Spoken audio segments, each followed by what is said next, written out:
Not going to lock it in just yet, but we'll see. And that opens an interesting door for the Atlanta Falcons, which we assume is one of the tackles here at 7. Who do you like at 8? At 8, it becomes, I think, as we agreed earlier, a little more interesting. The Falcons making the pick there. Do we see Jermaine Johnson off the board at edge? That's where I'd lean. It'll be fun. Yeah. I think. No, I don't think they start with a wide receiver there, although they need one. I can't imagine they would do that this early. You've seen the tackle, the edge run. These corners are going to start coming off. I think we're going to see a run in the corners is late teens, early 20s. I think I had too many wide receiver graphics made for tonight, Nate. That's my early projection for this. But we'll see. I think it's Neal. I'm not 100% sure on that. Is it? I'm seeing it, but not from a check mark yet. Okay. I haven't seen it yet. But if it is Neal, I think this is just the Giants could pack it in. They have already won in my mind if they take Neal here. Yeah. Outside chance for Hamilton would be interesting, but I do think their line is bad outside of Andrew Thomas. It's not good. I expect them to be heavy in the guard market on day 2 as well. Yeah. And maybe they go up and get Linderbaum end of the first round tonight. We'll see. Sorry, I'm running promo duty. No, you're good, Nate. You're good. We're humming. This is a well-oiled machine tonight so far. You're going to probably hear typing from us because again, we're working Twitter, we're working the leaks. I got to set up some banners, obviously. I hope it's Neal because I think the tape's better than Cross's personally. But there are people who have Cross tackle 1. There certainly are. Oh, all right, I got Breers. It's confirmed. Breers. Is it Neal? Confirmed. It is Neal. Yes. Okay. I like this. Yes. The Giants are already winners. Okay. Don't even worry about it. Giants fans, you guys are set. Yes. You are set. You got Neal and you got Thibodeaux. I mean, come on. God, that's beautiful. Come on. How great is that for the Giants? Joe Schoen is not messing around. He is not Dave Gettleman. He's drafting the correct big dudes in the first round. Okay? I love this. All right. We're gonna get to that feels so much better. I would have probably had a pretty similar reaction if it was Cross. I have them pretty close, especially there's some injury questions about Neal. Yeah. Obviously they're going to always have information that we don't have as far as injury concerns go. I just think this is a great pick. They are rolling tonight. They are rolling. The Giants. They are absolutely rolling. All right, Nate, you want to take Neal on this one, or you? Yeah, man. This guy, we've talked about him a lot coming out of IMG Academy, which is a NFL player breeding ground, for lack of a more appropriate term. This high school puts out insane amounts of people. It's college prep school, straight into Alabama, 6'6", 360 or something like that. 6'7". I got the graphic for you if you see it.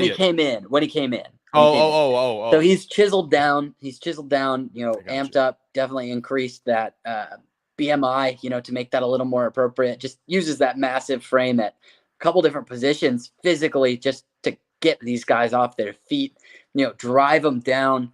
There's a lot of athleticism. There's a ton of power. This dude is a truck and has all the things you want as well, in terms of the footwork. When he does make that rare mistake, he's got that Alabama pedigree that, they teach them. It's okay to make a mistake, but you got to do it right the second time. You got to have that recovery speed. You got to be able to get back into the play and make somebody thrown off. You got to throw off the play, give your guy a little time. It's just a beautiful selection, in my opinion, Jake. This dude is huge, and he is a man mover. I don't think I've ever seen anyone carry 337 as well as him. The only other person would be Tyron Smith from the Dallas Cowboys. That's literally the only other player I can think of who carries that much weight that well. Mm-hmm. And it shows. I mean, listen, he was a little bit raw, in the run game in terms of working horizontally And when we talk about that, when you're in a lot of zone offenses, you don't really work 45 degrees up at a guy. You have to get around and up the field, that 90 degree. That's something he has clearly worked on and gotten better at. He gets out of the stance quick. He's able with that inside hand to be able to get that guy, leverage him, and be able to seal open lanes. He also drives a lot better. And you mentioned that, his ability to drive defenders. He basically teach tape in that Cincinnati game, in the playoff game, when Bama just ran it down their throats consistently. He was dominant. And we mentioned it, the quickness, footwork, but he's also got the length. So even if he's a little out of position, that length helps you just a little bit more against these better rushers. Now, the only real issue is the balance. He tends to a little bit out in front of himself, just a little bit too much to get pulled. We saw DeMarvin Leal do that to him a few times in 2020. I think he's cleaned it up. It's a lot better. Still a thing to work on, but you have Andrew Thomas at left tackle, Evan Neal at right tackle. They've both played the other spot. So in a pinch, if Neal has to play over there because Thomas is hurt, he can do that. Love the selection. Yeah, it's a great pick. I think that's all you really can say. This is exciting. Bring back the Giants, man. Make New York great again. Just not too soon. Give it a couple years. Yep. Yeah. I just tweeted Giants 8 with like 10 pluses. Just it's what else can you say about that? I mean, they are crushing it so far. Falcons on the clock now. Do we have anything? I don't see anything. This is where it gets interesting. I do agree with you, Nate. You said Jermaine Johnson. Unless they want to go cross, I feel like an Arthur Smith offense is going to want a more detailed zone blocker in the run game than Charles Cross. Yeah. That's my personal opinion. How far do you think Hamilton is going to go down? I still think Washington is so in play. Yeah. At 11. Now, if there are less receivers off the board than expected, if the Falcons and Jets either one passes at receiver and the other doesn't, or both pass, then they get their pick at receiver, which I can't imagine they pass on that. Yeah, you wouldn't think so. You would not think so. So that's the other. Washington has now guaranteed themselves one of Hamilton, Cross, London, or Garrett Wilson. That feels pretty good, no? This entire draft so far has felt like mutual winners. Yes, I tend to agree. I the only one I'm worried about is Jacksonville. Yeah. Because we just don't know enough about what the role is going to be and can he even live up to it. I don't think, Mitch, that's out of the question. I don't think I don't think it's out of the question at all. You have to imagine Pittsburgh is on the phone right now with anybody that will listen to them about coming up here. Maybe the Jets at 10, maybe Seattle at 9. Seattle has always been a team that's moved around in the Schneider era, so they got to be on the phone. So we'll see. I haven't seen it yet. This could be Jameson. If it's a receiver, it could be London. I maybe it's Wilson. I just feel like they'd go London or Jameson Williams. They are showing a heck of a lot of graphics that involve the Falcons pass catchers. Yeah, because you know why? They took one. I wasn't surprised. I'm not surprised. So the Atlanta Falcons are choosing to have a bunch of trees on their offense. First, Kyle Pitts. Is it Drake London? It's Drake London, wide receiver, USC. Come on. I can't wait to talk about this guy. My Nate, wide receiver 2 as the process finished. Yeah, we finally ended up getting a wide receiver come off the board. And I think this had been a risingly popular one to go first, at least in the last 24, 36, 48 hours. But I still didn't think it was going to happen, man. I will be honest with you. I didn't see it happening. Oh, man, I can't wait to talk. Nate remembers this, and we'll probably go back to the 2019 draft and take a look. I was not very high on a man named N'Keal Harry, Nate. I was not very high on this guy. I didn't think he had any plan as a route runner, one at the catch point and one post catch. Now, everybody is saying that a certain receiver from USC cannot separate, Nate. He can't, apparently. I'm here to tell you That just isn't true.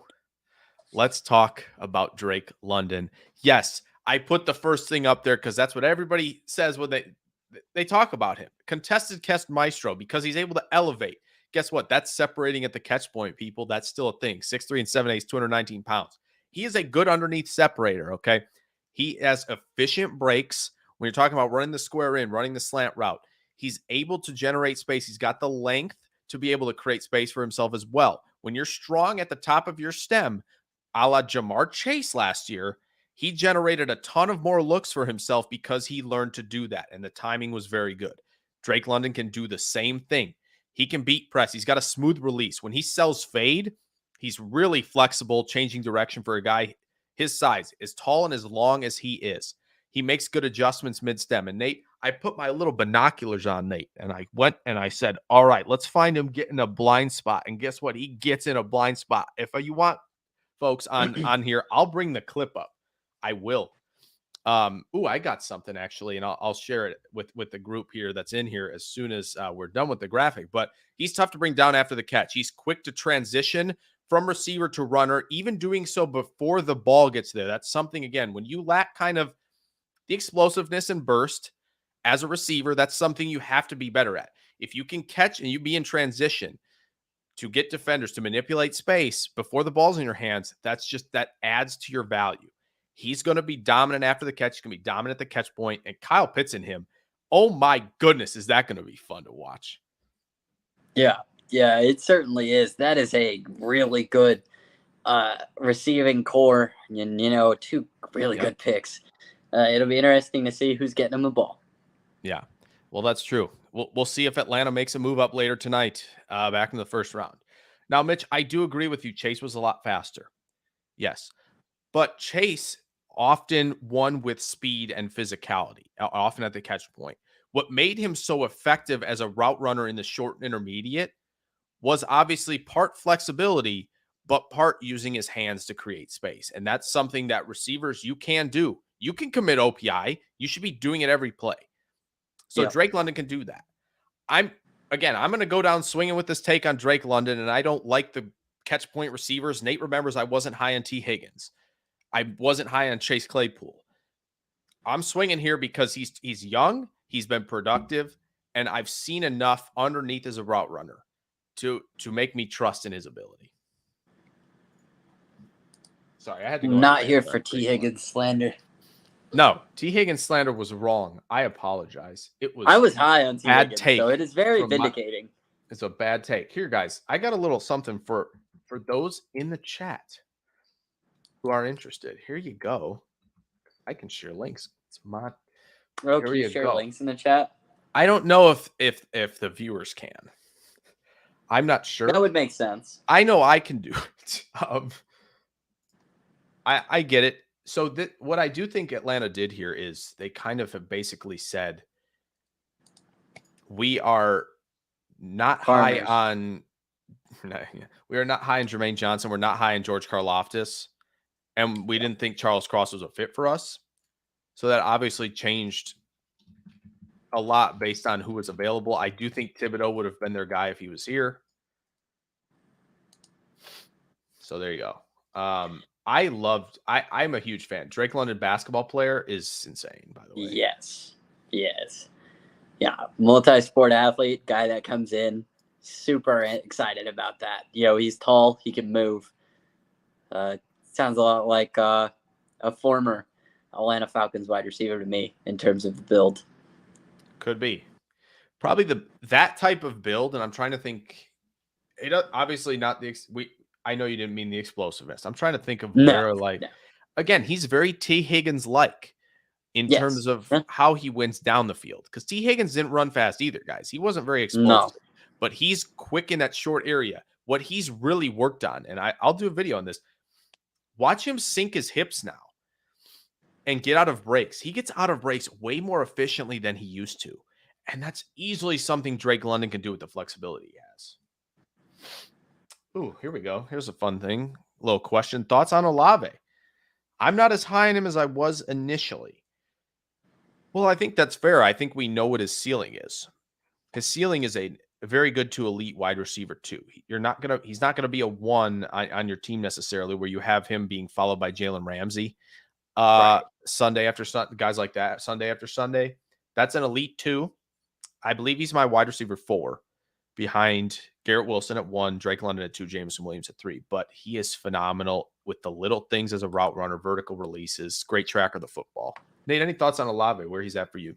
Super high football IQ. A guy that I would call one of the more refined route runners coming out in this year's class. I think it's very exciting. But yeah, I think we know what the ceiling is. And I hate to limit a guy, but I really do feel like this is a clear-cut wide receiver 2. And, you pair that with a wide receiver 1, let's say in the Saints situation, you have Michael Thomas being shadowed by guys like that. You had him come up. Holy moly, could he get some stats under his belt? Yeah. He's been productive every year. Yeah, I mean, he's good. He's just good. And we tend to sometimes overthink the just good players. Yeah, just good is still good. Yeah. Got something for so you. Redundant. Got something. Oh, did they pick Cross? Seahawks select Charles Cross. They didn't take Penning. The Seahawks did a good, which maybe means it's bad, unfortunately. Yeah. We'll see. But I will say this is a smart pick for the Seahawks. This is the last real tackle on the board here. Gets now very interesting when you talk about your team, the Saints, Nate, and the Chargers in the first round. Yes, that's good. Yeah, no sudden agility, explosive. I mean, he's easy speed. He can win vertically. So yeah, the Packers are definitely lacking that. I do think we're going to get to Cross here. I do think the Packers are going to find somebody who can make something happen after the catch. Olave doesn't do that as much. If they still had Devontae, I'd feel way more confident about Olave being one of the picks, but obviously they do not. All right, Nate, let's get to let's find ourselves Mr. Cross here and do ourselves a little bit here. Okay.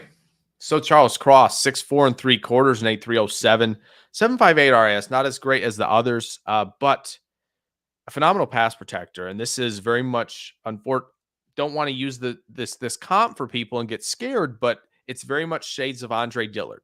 Phenomenal in pass protection, great feet, elite recovery skills, an anchor that's been improving season after season in a tough SEC.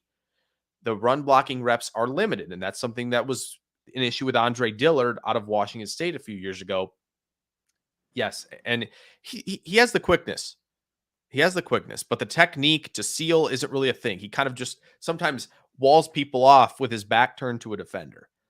And then there's the Mississippi tape where Sam Williams, the edge rusher for Mississippi, ripped him a new one with the explosiveness and change of direction skills. And that kind of, I think, deterred people and definitely deterred me a little bit and why he's my OT3 in this draft. Yeah, no, he's a guy, there's a lot of question marks with the run blocking. There really is. I think that's the only way to put it. I think a very good to great pass rush or pass protection. I think a guy that at the starting left tackle in an offense that's a primary a passing offense is great. It's really good, for a first round selection, and I'm glad nobody overdrafted him. So I think this is, around the right spot. The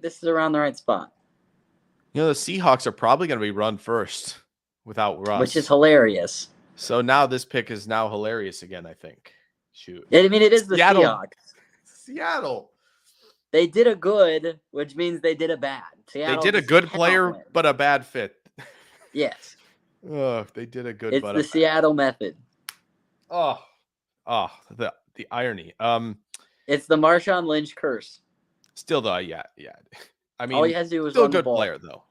We're excited about him, I think. I think it's better to draft him and have the question marks that we don't know, better than to take one that we do know, and there are a lot of issues with. So, well, this is Jameson Williams or Garrett Wilson, no? Well, you gotta think so. Actually, well, that's the question mark, right? So, if the Jets... This is like best case scenario for Washington. I don't feel like Drake London was on their board, to be honest. I think they have both Ohio State receivers on their board, though, along with Kyle Hamilton. If If the Jets go Jermaine Johnson or Jameson Williams, all three are available for Washington. That is as good a scenario as you could ask for.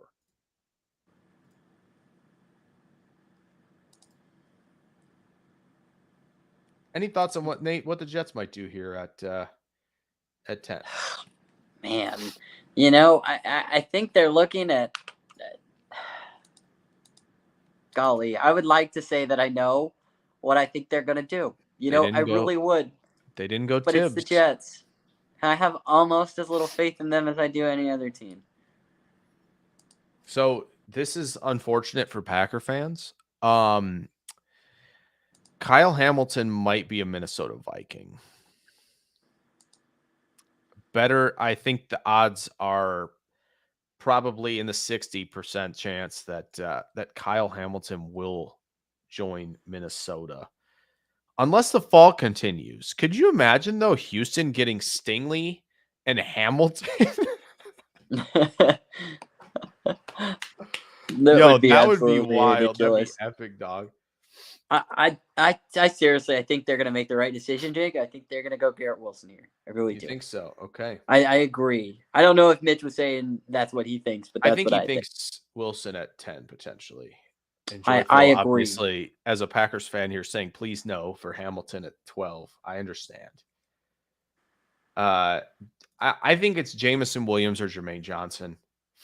It's definitely gone pretty chalky so far, Nate. I wouldn't say there's any true shockers. Maybe 2 corners in a row. But when do you think we get our first trade? That's really the question. I don't know, because now so here's the problem. Is anybody moving? Who's taking a quarterback? The Saints and Steelers might not need to move now. No. Like, we're off and rolling here, and okay. Okay. We have it. Yeah, so the Jets have Mitch,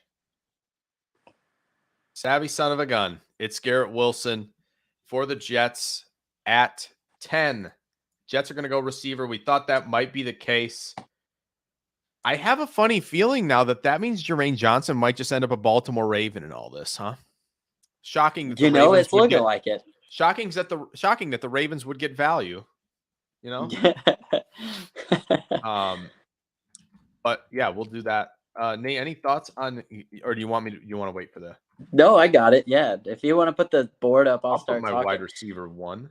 Let's do it. The track record of Ohio State wide receivers moving to the NFL, and it is a good track record for the most part. Dynamic threat like Wilson is going to be a lot of fun with the run after catch ability that he offers. Sure to really hold a role at the NFL level, in my opinion. The short area agility gets him some space. It'll be a lot of fun. I'm excited. I think maybe slot in the high volume pass offense. I think it'll be his best use. But man, you want to utilize this guy, put him in an RPO game, like a bubble kind of wide receiver, jet motion. He's just like, there's so much you could do, in my opinion, with a guy like Garrett Wilson. Yeah, I mean, Garrett Wilson's my wide receiver 1. And I know that the real biggest question for him is the size, right? 5'11 3/4, 183 pounds. So what you're hoping here, selecting him at 10, is that he becomes at least a version of Stephon Diggs, whether it be 70 or 80% of Stephon Diggs. That's fine. You have a loaded receiver room now. Garrett Wilson, Corey Davis, and Elijah Moore. Garrett Wilson now does not have to be your X. He can be in a season or two if you move on from Corey Davis. But now Corey Davis, you have your you're well-built. You're well-built. X type of receiver in Corey Davis. Garrett Wilson's, I think, still an X because he's as wicked twitch, 3-phase winner type as I've seen in this draft. But you can put him at the Z a little bit and get him some reps at flanker and utilize his ability to dominate against off coverage. He gets in the blind spots. He attacks them with reckless abandon. The route pacing, maybe a little bit of a question mark as well. He likes to get super fancy at the line of scrimmage at times. Don't really care. Guess who else did that? Diggs, Justin Jefferson. Like, I don't care. Those are two great examples. Jerry Jeudy is probably the floor here, I think, for a guy like Garrett Wilson, somebody who could end up in the slot for a while of his career just because he's the number 2 option who you want to feed volume touches to, like Nate said. But I do think attack and secure at the catch point, and he's slippery post catch. He wins in all 3 phases. I love it. And yes, I do think a nice draft in New York for both teams at this point. The Commanders, I feel like, they're loving it right now. Also, I had to, for that graphic, why it took so long, folks, is I moved everybody but Garrett Wilson, apparently, into the folder. So I'd have them all in one place, and Garrett Wilson is the only one that didn't end up there. So Typical.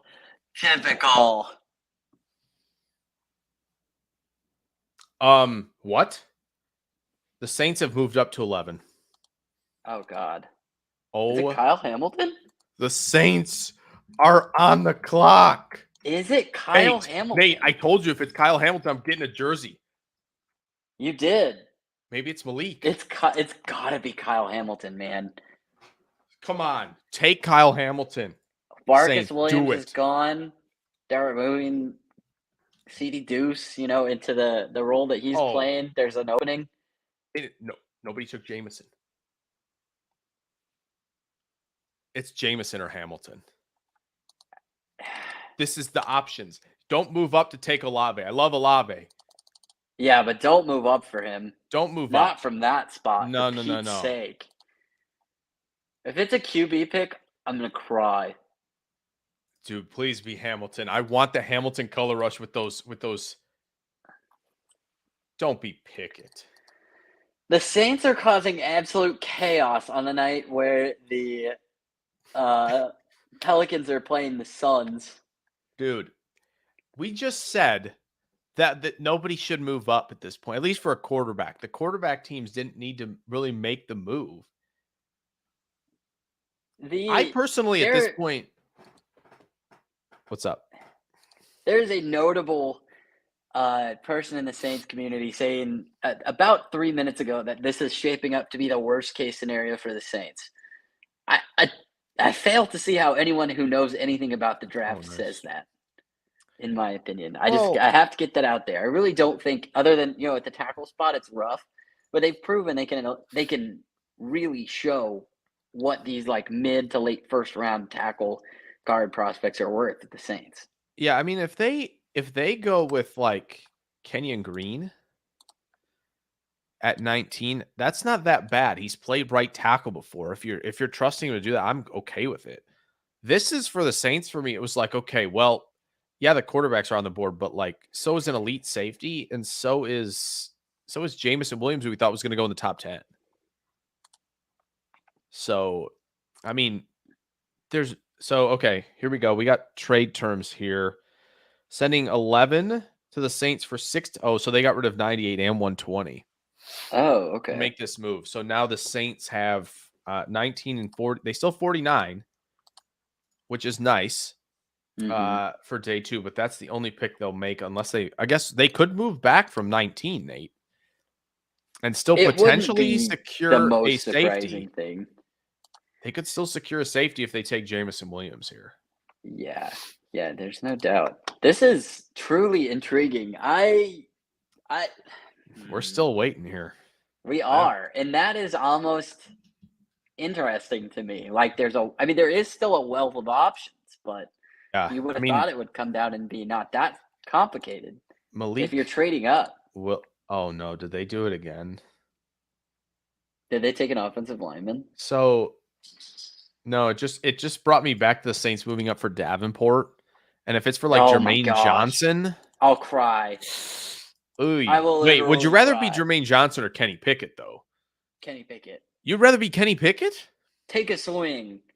That's not the swing to take. To tell you the truth, if you're taking a swing on this one, you draft the defensive lineman to really beef up. You've got the depth at that position. You need the top-heavy talent.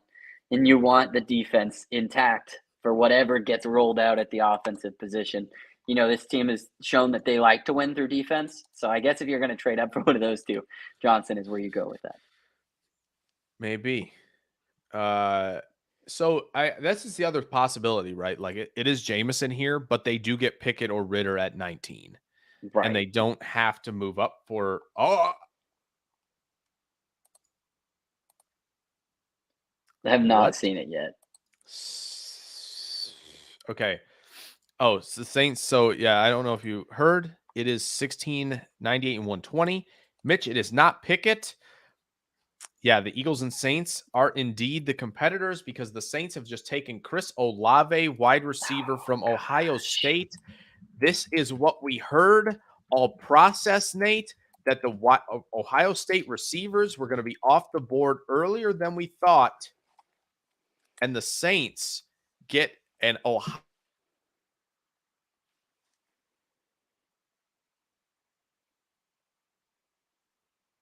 That's unique. It's a very good time for your mic to go out, so I can just talk. So the Ohio State receiver room in New Orleans. That's yeah, it is. You know how much this organization loves Ohio State Buckeyes, especially at the wide receiver position. The last time, it's worked out most of the time. I will say they did have Ted Ginn, and that didn't work out. But that was not a draft, so it's okay. Doesn't matter. I've got it for you if you want to talk about Olave for your Saints. Yeah, let's do it. Right. It'll be real fun. This guy actually has shades of Michael Thomas, a little bit shorter, a little bit more of a vertical guy, but, great route runner. And, honestly, I think we talked a little bit about Drake London, being one of those guys that is a good route runner. Chris Olave might be the best route runner overall, in my opinion. Super high football IQ guy again. And a guy that just, honestly, the more I think about it, the more I really like this. I think he honestly tracks as a featured receiver in the NFL. And now you've got two featured receivers, Michael Thomas, Chris Olave. I think his route running and his releases are going to be able to pull just about anything from Michael Thomas, as well as Harris, who they already have, who's kind of a speed guy, who actually put up some pretty good stats last year. It's a guy we've seen just take over that offense, shred opposing defenses, and someone that is a lot of fun. Not the big physical guy you want. The contested catch leaves a lot to be desired. But if you put him in a vertical offense, let Jameis unload that thing, holy moly, that's going to be fun. Am I better now, guys? Someone said the mic is echoey. It's better now? Okay. Yes. I think the microphone default. Your webcam changed. Was it was either the monitor. Put it in, it switched, I think. Okay. Yeah. Okay. Hopefully we're good now. But yeah, I agree with Nate. Again, he does all the little things Chris Olave does. And when you talk about like being able to adjust over your shoulder to track the football or track the football and have to go make a play on said ball, all these vertical releases that he has to again sell upfield with that easy speed to create underneath. He does all that. He is, I think, a shorter, stockier version of Devontae Smith. And we talked about this, Nate, already, is we thought the team who needed to take Olave was the team who had the established one so that this guy could eat as a wide receiver 2 Z type, and it's the Saints who do that. And Nate, I still might get a jersey of Olave in that Saints color rush. It is a beautiful color rush uniform, no matter what you think, I think there was a chance he was still there. But like we said earlier, and like I have always said throughout this process, Chris Olave, good fit for the team. Really good fit to play with Michael Thomas. Really good fit to learn from Michael Thomas. And an offense that needs that wide receiver and still has another pick coming up. And the quarterback slide continues. The safety slide continues. There's a lot to be desired and a lot left on the board for Mickey Loomis, Dennis Allen, Jeff Ireland, all these guys down the line. Yes. It's ironic that I asked when we were going to have a trade. Whoa. Lions are on the clock, Nate. What? Oh, this is Malik Willis. Is that no way it isn't. Trade? There's no way this isn't the Malik Willis. The Lions are on the clock here. I'm going to try and get you guys the trade details because I have it right in front of me here. It's 12 and 46 for 32, 34, and 30 and 66. So okay, so so the Lions are getting 12 and 46 here. 46? I didn't know the Texans had 46. Oh no, it's the Vikings. Oh yeah. it's the Vikings. Sorry. Yeah, okay. So the Vikings move down. They get 32 and 34 to capitalize. Plus they get an early third. Kwesi Adofo-Mensah making moves and a pretty good one. There's no way this isn't Malik Willis, no? You've got to think so. Man, what a ironic turn of events to have two trades back to back like that. That is now wild. The chaos has kind of unfolded. So, well,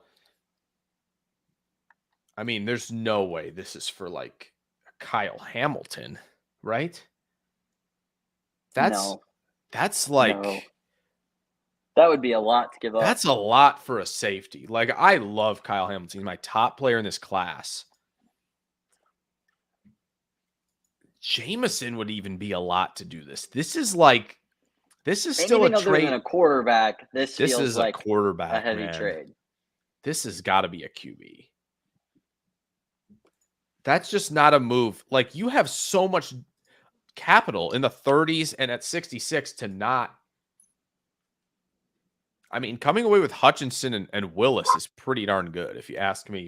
For a Lions team they've built the trenches. Man, I should say it has to be.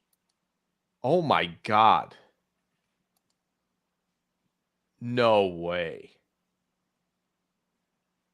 Oh my gosh. It's Jameson Williams. You guys moved all that for Jameson Williams?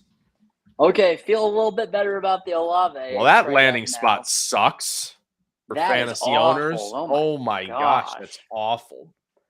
He can't even throw the ball down the field to him. What are you doing? What is going on? Oh my gosh. Yeah. So I thought it was Malik, and Corey Kinnan, great follow for Browns and draft content, immediately replies and says, nope, all caps. Wow. The Lions actually select Jameson Williams. If I'm the Packers, I mean, Ben Solak breaks this anyway. Insider Ben Solak beat Breer and all these guys to this. Wow. That's pretty cool. Wow. I don't even know what to say. I thought Jameson was going. This is what we talked about. We knew something was bound to happen. There was too much silence for the first 10 picks here. Mitch says it was quiet. Hamilton's a Green Bay. Yeah, no thanks. That's an interesting take from Lee. Mitch says he has him at wide receiver 1. I don't like wide receiver 1's landing spot, Mitch. Maybe until CJ Stroud arrives, perhaps. Be right back. All right, go for it. You got this. I must check on the puppy. I'm going to do a Jameson Williams thing then, real quick. Also, while you're here, if you want to throw a like down there for the stream, if you haven't already, much appreciated. Get some potentially more eyes on the stream today. We're having a lot of fun with you guys. Hope you guys are enjoying it so far. Let's talk about Jameson Williams really quick here. I mean, goodness, 6'1" and a quarter, decent height but 179 pounds, and obviously that part of that definitely could have been dropping weight because of the injury, that ACL injury he suffered in the national title game. This is field tilting speed. This is speed that you struggle to believe with your own eyes someone can accelerate like this in such a short area. And again, he has reliable hands. He can make plays out of his frame. We've seen him make the diving catches, go up, get the football, and the flashes of the separation, quickness, and hip sync he does for these comeback routes, for these hitch routes, the ability to get off a line with a release. Now, sometimes the separation quickness, he gets a little too wide.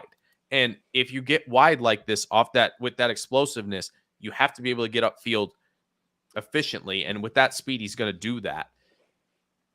I still have their size and frame questions for sure. I'm still not convinced he's a wide receiver 1 in an offense.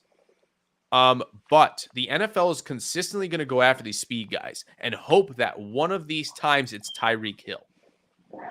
Yeah. This could be that with Jameson Williams. He's my wide receiver 3.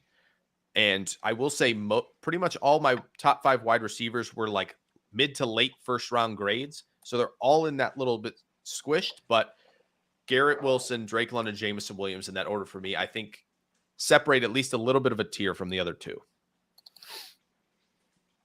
Any thoughts on Jameson, Nate? I think, like you said, I think the Hill comparison is really good. He could be that kind of guy. And anytime you see a guy go down with an injury like that, it's kind of scary for the long time. But this is 2022, people. And an ACL is not as big of a deal or life or death sentence as it used to be, as we always say. No. He's one of the guys, I love what he does on deep routes. He's able to leverage defenders and make that cut and just run away from guys. He's a big play waiting to happen. Yes. A lot of fun. Put him in the Z, put him in the slot, let him get open quickly and let him run. Just let him track star, dude. Just let him go. Let him go. Yeah, so great points. Also, former Ohio State Buckeyes. So, 2 Buckeyes. Yeah, the Ohio State guys, they went 10, 11, 12. They did, didn't they? Oh, wow. They went 10, 11, 12. The Eagles moved I only up. said 2. I didn't even look. Eagles moved up. This has to be for... Yeah, so the Eagles have... for 13 the Eagles have plus a third. Yep. So they moved up 20 spots for receiver. Now, a good point. Amon-Ra St. Brown had no problem putting up numbers in Detroit last year. That's very true. But Amon-Ra did a lot of his damage underneath. This is Jared Goff we're talking about, trying to be able to push the ball downfield to a Jameson Williams. You're almost, at least in fantasy, I'm going to say, you're punting the year because you know he's extremely talented. And I don't want to get into the fantasy space, but you're punting this year knowing that apparently the Lions now are going to look to 2023 with Stroud or Young or somebody like that. Impossible to cover in one-on-one. I get what you're saying. He is. It's extremely difficult to do so. It's not mission impossible. I've seen Kaiir Elam do it. Hopefully, we'll get to talk about him tonight. But he can be erased at times because of the frame. Does Jameson have better hands than Olave? Jameson, I think, is better at making plays away from his frame than Olave. Yeah. Olave in the strike zone, tracking the football is really, really good. In my opinion. Jameson Williams' entire entourage wearing red suits. Pretty unique look. So we talked about this. The Eagles hopped Baltimore. Mm-hmm. And this was a guy that we thought the Eagles might be able to take. We didn't know if he'd fall this far. They get ahead of Baltimore, who might have taken this guy. Nate, it's Jordan Davis. Hello? Interesting. Okay. So, this is Georgia. Jordan Davis for the Eagles, and I love it. I think Green Bay fans, this is all I'm going to say, is I'm happy that Jameson's going to Detroit and not Minnesota. Okay? Okay.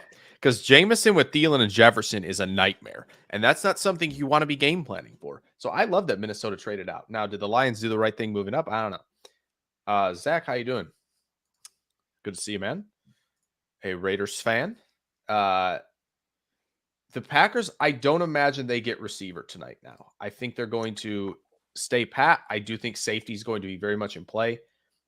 At 22, we'll see. There's still offensive line. I'm very worried that they're going to select Trevor Penning at 22, and he's going to fall there. Someone please stop him. Chargers, I'm counting on you later. But, yeah, let's talk about Jordan Davis, Nate, shall we? Shall we get to let's Davis? Do it. The Georgia and Ohio State show this evening. Yes. Well, Georgia and defense. Alabama, of course, and Alabama. That's pretty expected, I guess, if we're being honest. 3 of the top programs. Absolutely. I'm with you. I don't want Penning either. I saw that comment as well as we get into talk about Jordan Davis. You want to take the floor? I still think he's going to fall. Yeah, this guy aligns the interior defensive lineman spot, obviously, as we talked about. Played in an even front of the 3 tech. He played a little bit of 1 tech as well. Good athleticism, very reactive. And for his size, just absolutely great lateral agility is one of the things I have written down. From watching him in the run game, absolutely dominant. You're going to have to put 2 guys on him. Maybe not as much at the NFL level, but in college, he was like almost impossible to single block. Super good hands, very explosive. And somebody that, could be maximized with these like a little bit limited reps at first, and could stay on the field a little bit more. But I think what I had written down, a guy that you might see come off just a little bit in a rotation and draw that double team. And his stats might not all be there in the first season as far as that goes, but he is going to command a double team from some of these teams that he's going to be lined up against. Yeah, not shocking that the Eagles go defensive line where they have consistently spent picks. And when you go back to, Derek Barnett, they've taken Josh Sweat. They've thrown tons of picks here. They've thrown tons in free agency at this position. Obviously, Fletcher Cox probably not going to be around too much longer. You get Javon Hargrave and Jordan Davis on the interior. That is a nightmare. Like I said, sit and leverage in gaps because he has the length, but that power as well and great hand placement. He can 2-gap. He can hold double teams. He sheds with authority. And the closing speed for a guy his size, it's not real. 6'6" and 3/8, 341 pounds. He tested as the second best athlete ever at the combine. Regardless of position, number 1 has always been Calvin Johnson. Number 2 is Jordan Davis, Nate, all-time in relative athletic score. A player for that size, this is just nutty. This is a first-round grade for me. This is no nonsense. You're hoping this guy turns into Vita Vea. You hope he adds more as a pass rusher. But I love this pick for them, and it's staying true to what the Eagles do. And we thought maybe they would take Devontae Wyatt because Davis would have been off the board. But they come up and get a guy like Jordan Davis. I love that pick for them. I think it's super fun. We saw the details. I don't know if you had said this, but it was 13 for 15, a 4th, and 2 2022 fifths. So 2 fifths tagged onto that. Wow. Ravens instead getting of just value. a 3rd. I honestly kind of thought it was going to be a 3rd. So yeah. But Nate, I don't know if some people in here watched my reaction to my early 2022 mock draft. I almost had a pairing right there. I've missed a pairing by a pick twice. I had Garrett Wilson of the Saints, and I had Jordan Davis to Baltimore. We just missed on those. Just out. Yeah. Zach, I appreciate you. That's right. He was way back when we were doing the Periscope thing. So Zach, it was a long time ago. Yeah. We're glad you're here, and I appreciate the real compliments, one. All the real ones. Yeah, this is really glowing, and I appreciate that. We give you. We're no nonsense here. We're not.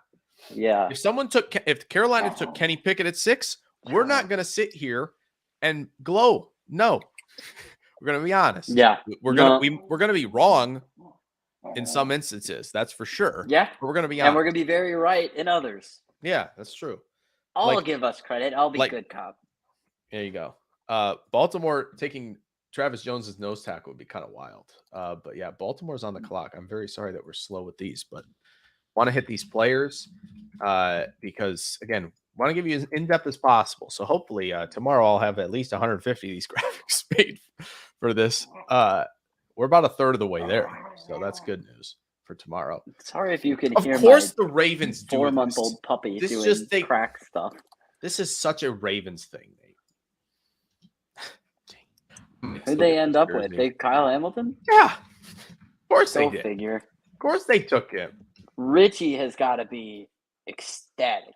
Richie, I'm gonna message him in the group, in the Mobile Legends group chat.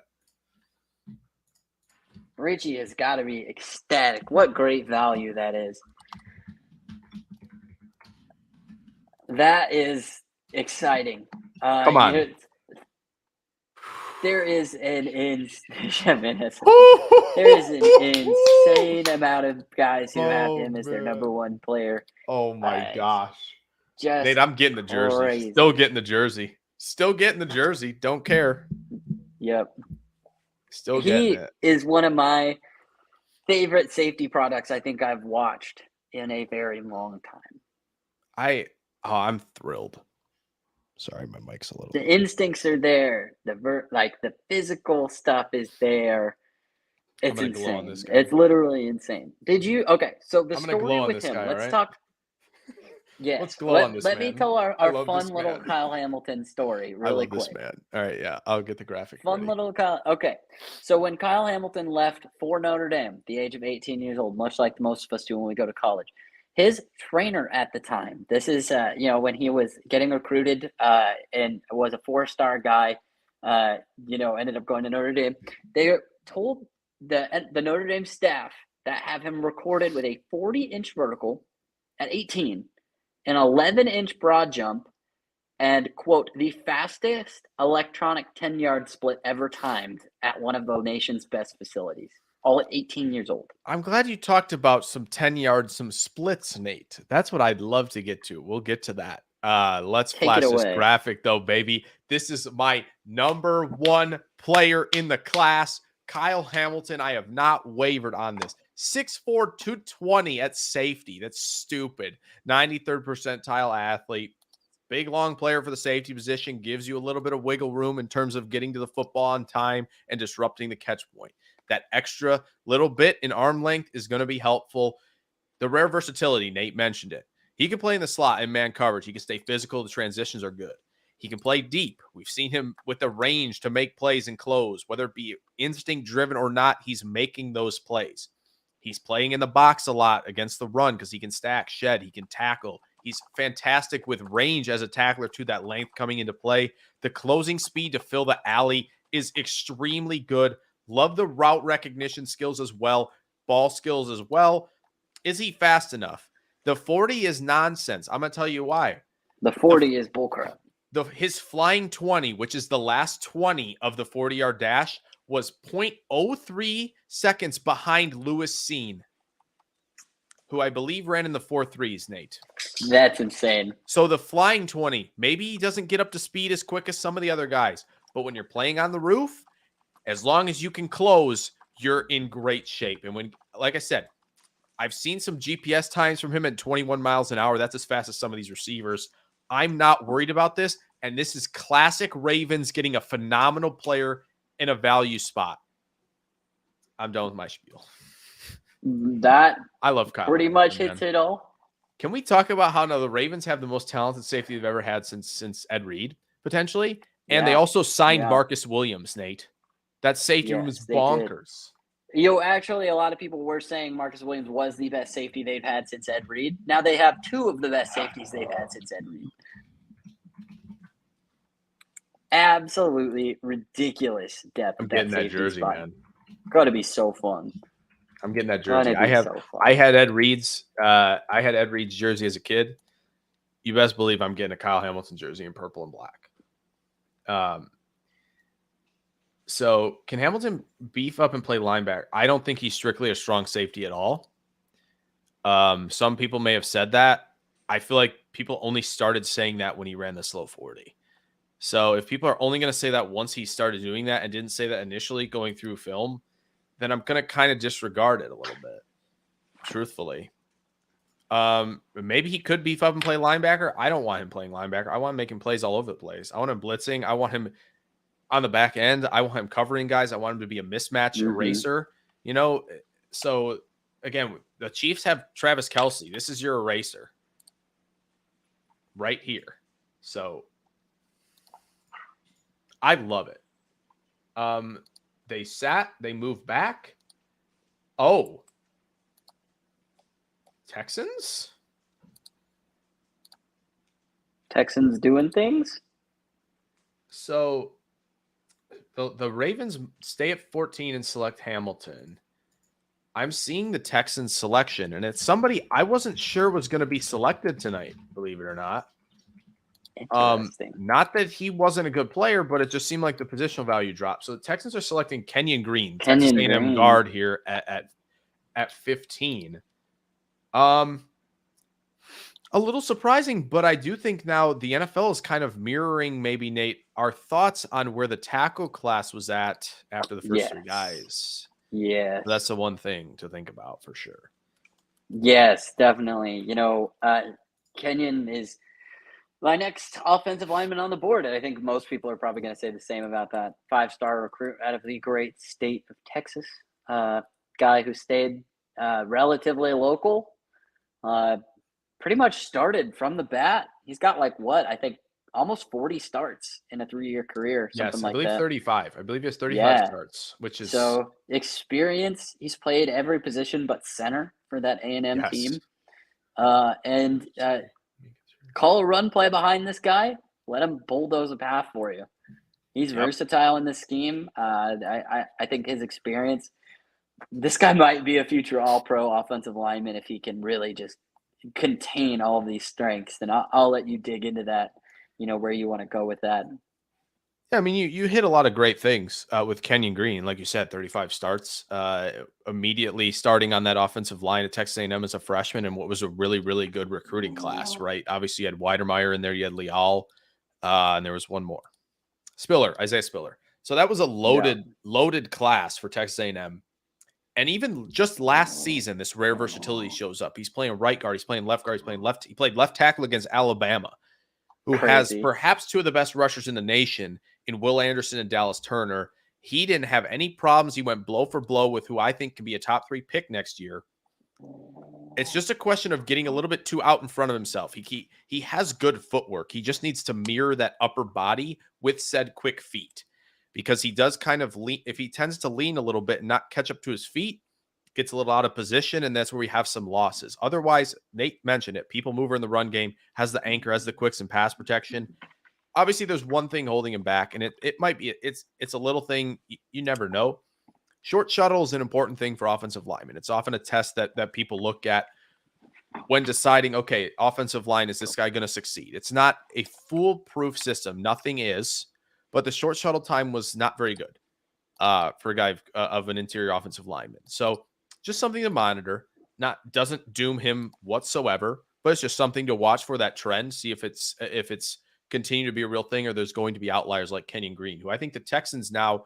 Best part is for the Texans, they feel good about Tunsil. They feel good about Titus Howard. They're going interior now for Green, who can play either guard spot for them. So love that there. I mean, I don't hate that selection. I know the Jermaine Johnson fall is probably what people are talking about the most right now.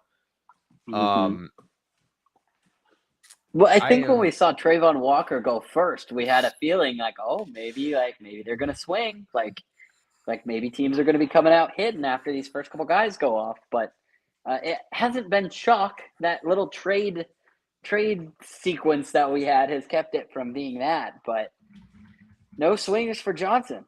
No swings for JJ. Yeah. I mean, Jermaine Johnson is a little bit limited athletically, and that's potentially why the fall is happening. I think he tested fine. Let me see the number. Yeah, he tested really well. I think it's just like when you look at the difference between his athleticism on tape versus a Thibodeaux and a Walker, there's definitely a difference there. And I get valuing him maybe in the late teens, early 20s, kind of where Karloftis was getting valued as well before this rumored fall. So I don't hate that at all. I understand maybe why he drops a little bit. Yeah. Oh, this is Washington now. It is Washington. Excuse me? Have you seen it already? Wait a minute. No, hold on. We have a draft day trade that includes a player. No way. Really? Oh my gosh. So the Ravens folks are trading Hollywood Brown to the Cardinals for pick 23 in this draft. Holy cow. Okay. What?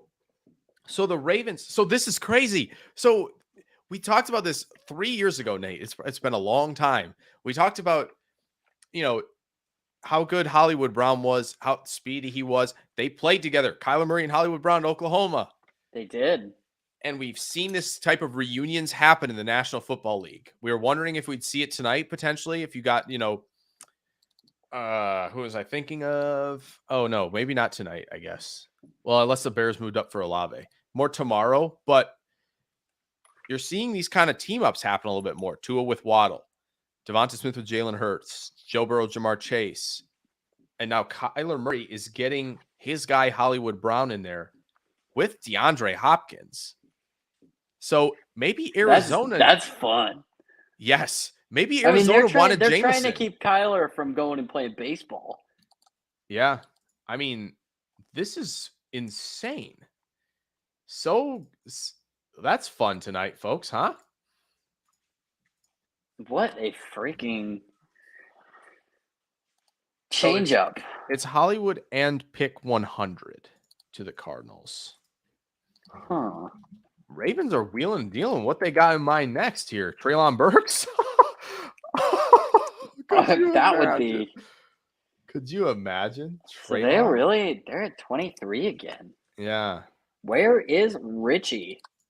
Richie's having the time of his life, man. He's gone. He's a goner. Mm-hmm. He's a goner. So Commander's on the clock now.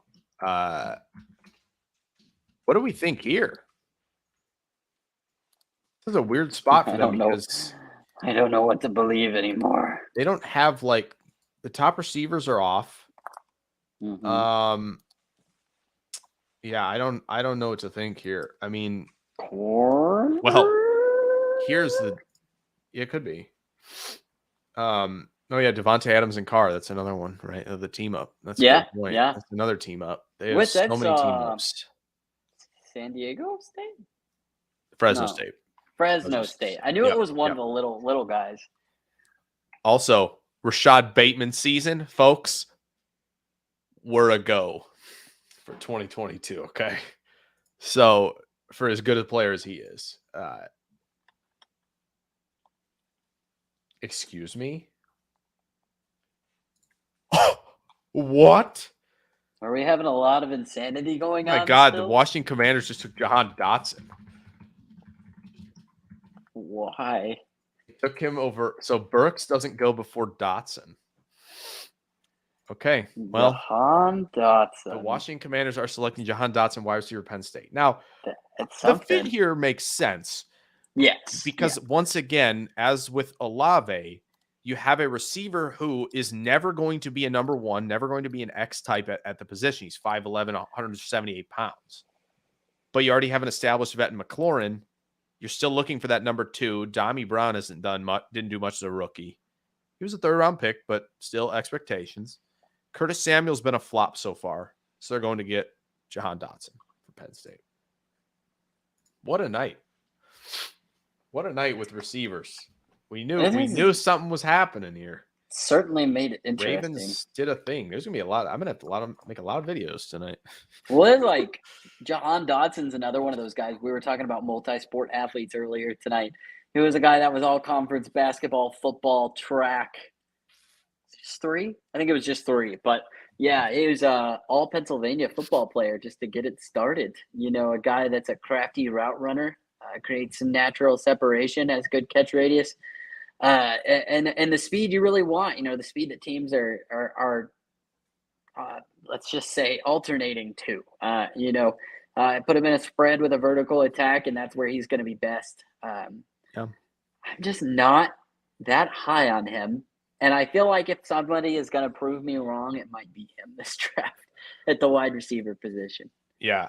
I've always been in on these smaller route running types at the position. And it's burned me a few times, no doubt. It's why I maybe cooled a little bit and took a step back on Dotson, maybe when I shouldn't have. But he's I believe my wide receiver 7. So again, they were looking for a 2. We thought maybe Olave was going to be the pick anyway. They're still getting a guy who the biggest thing for me is the impressive hands and the ability to expand the target zone for a quarterback, for a guy who's 178 pounds and doesn't have the longest arms. Like the ability to leap, the ability to make plays out your frame is easier when you have the length and catch radius of a guy like George Pickens or Drake London or Justin Ross, right? But a guy to do this at 5'10" and 5'8" and 178 pounds is impressive. Now, I don't think he has much run after catch ability in terms of making people miss. I think Olave actually makes the first defender miss a little bit better than him. But the straight line speed is there. He's got double moves. He's going to win down the field. And when you have McLaurin, who wins a lot short, he can win the slant game. He's an intermediate stud. The dig route, he's as good as anybody in the league. You have your deep threat now in Dotson, who ran well at the combine. Not as much in the other drills, but did run well. So I get it for Washington. They didn't have a ton of needs elsewhere. And the safety class is good where you can get a player potentially on day 2. Pickens might still get to 22. We'll see. Love Dotson's grit. Dotson does embody grit. He has that dog in him.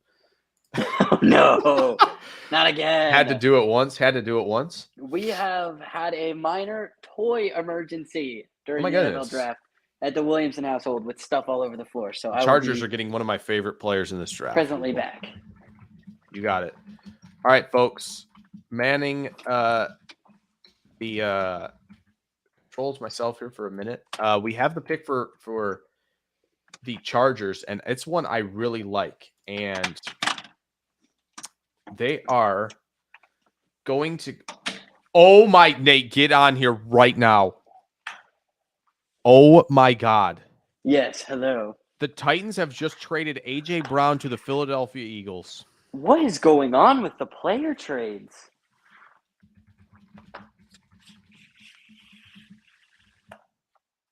It's a Schefter verified tweet. I am losing my mind. I have so many questions. Okay, announce Debo to the Packers now. Let's go. Why did the Saints draft a wide receiver? It seems like every receiver in the NFL wants to This is switch crazy teams. right now.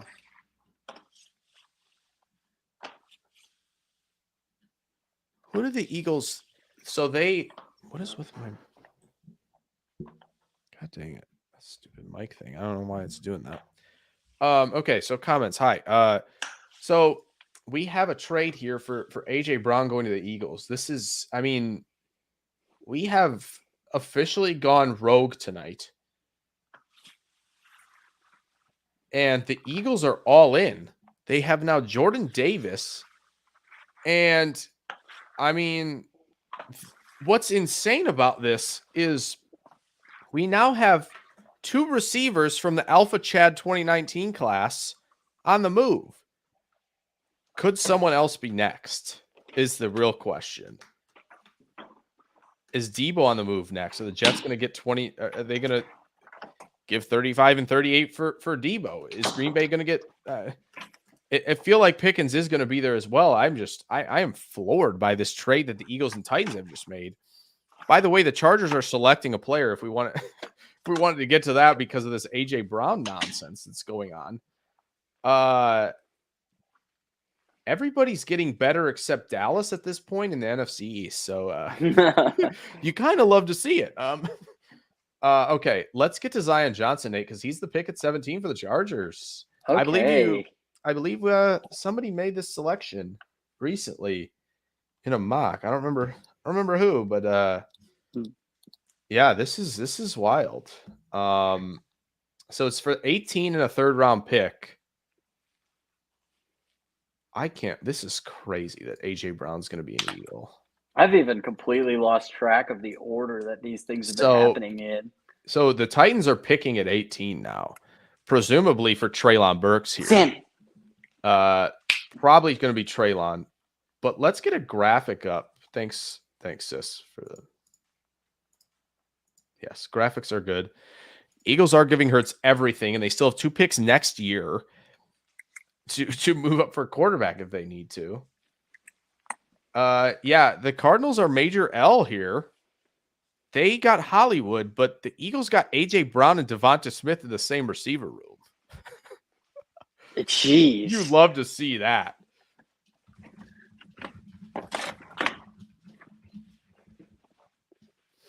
Would love to see that. Okay. Okay, crisis should now be sorry. averted. Let's try and get to a player here. No, it's not you. I'm just trying to figure out how the heck we've gotten here tonight.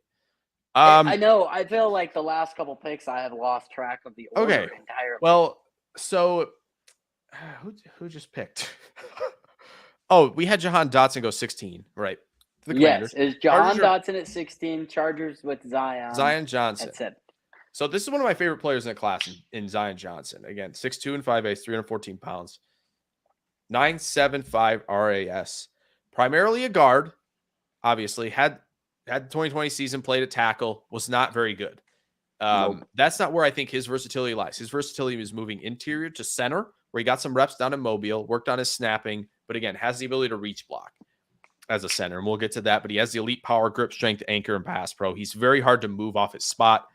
I've said this before about him. There are reps consistently on Boston College tape where you see everybody else giving up ground, but Zion Johnson is still stuck at the line of scrimmage. He's just there. He's just that good, right? Reach blocks, quicks in the run game. He can seal so easily because he's got that easy power as well, good recovery skills. The knocks are really minor. There are bad snaps, few and far between with this guy. That's why he is a, top 10 player in this class for me.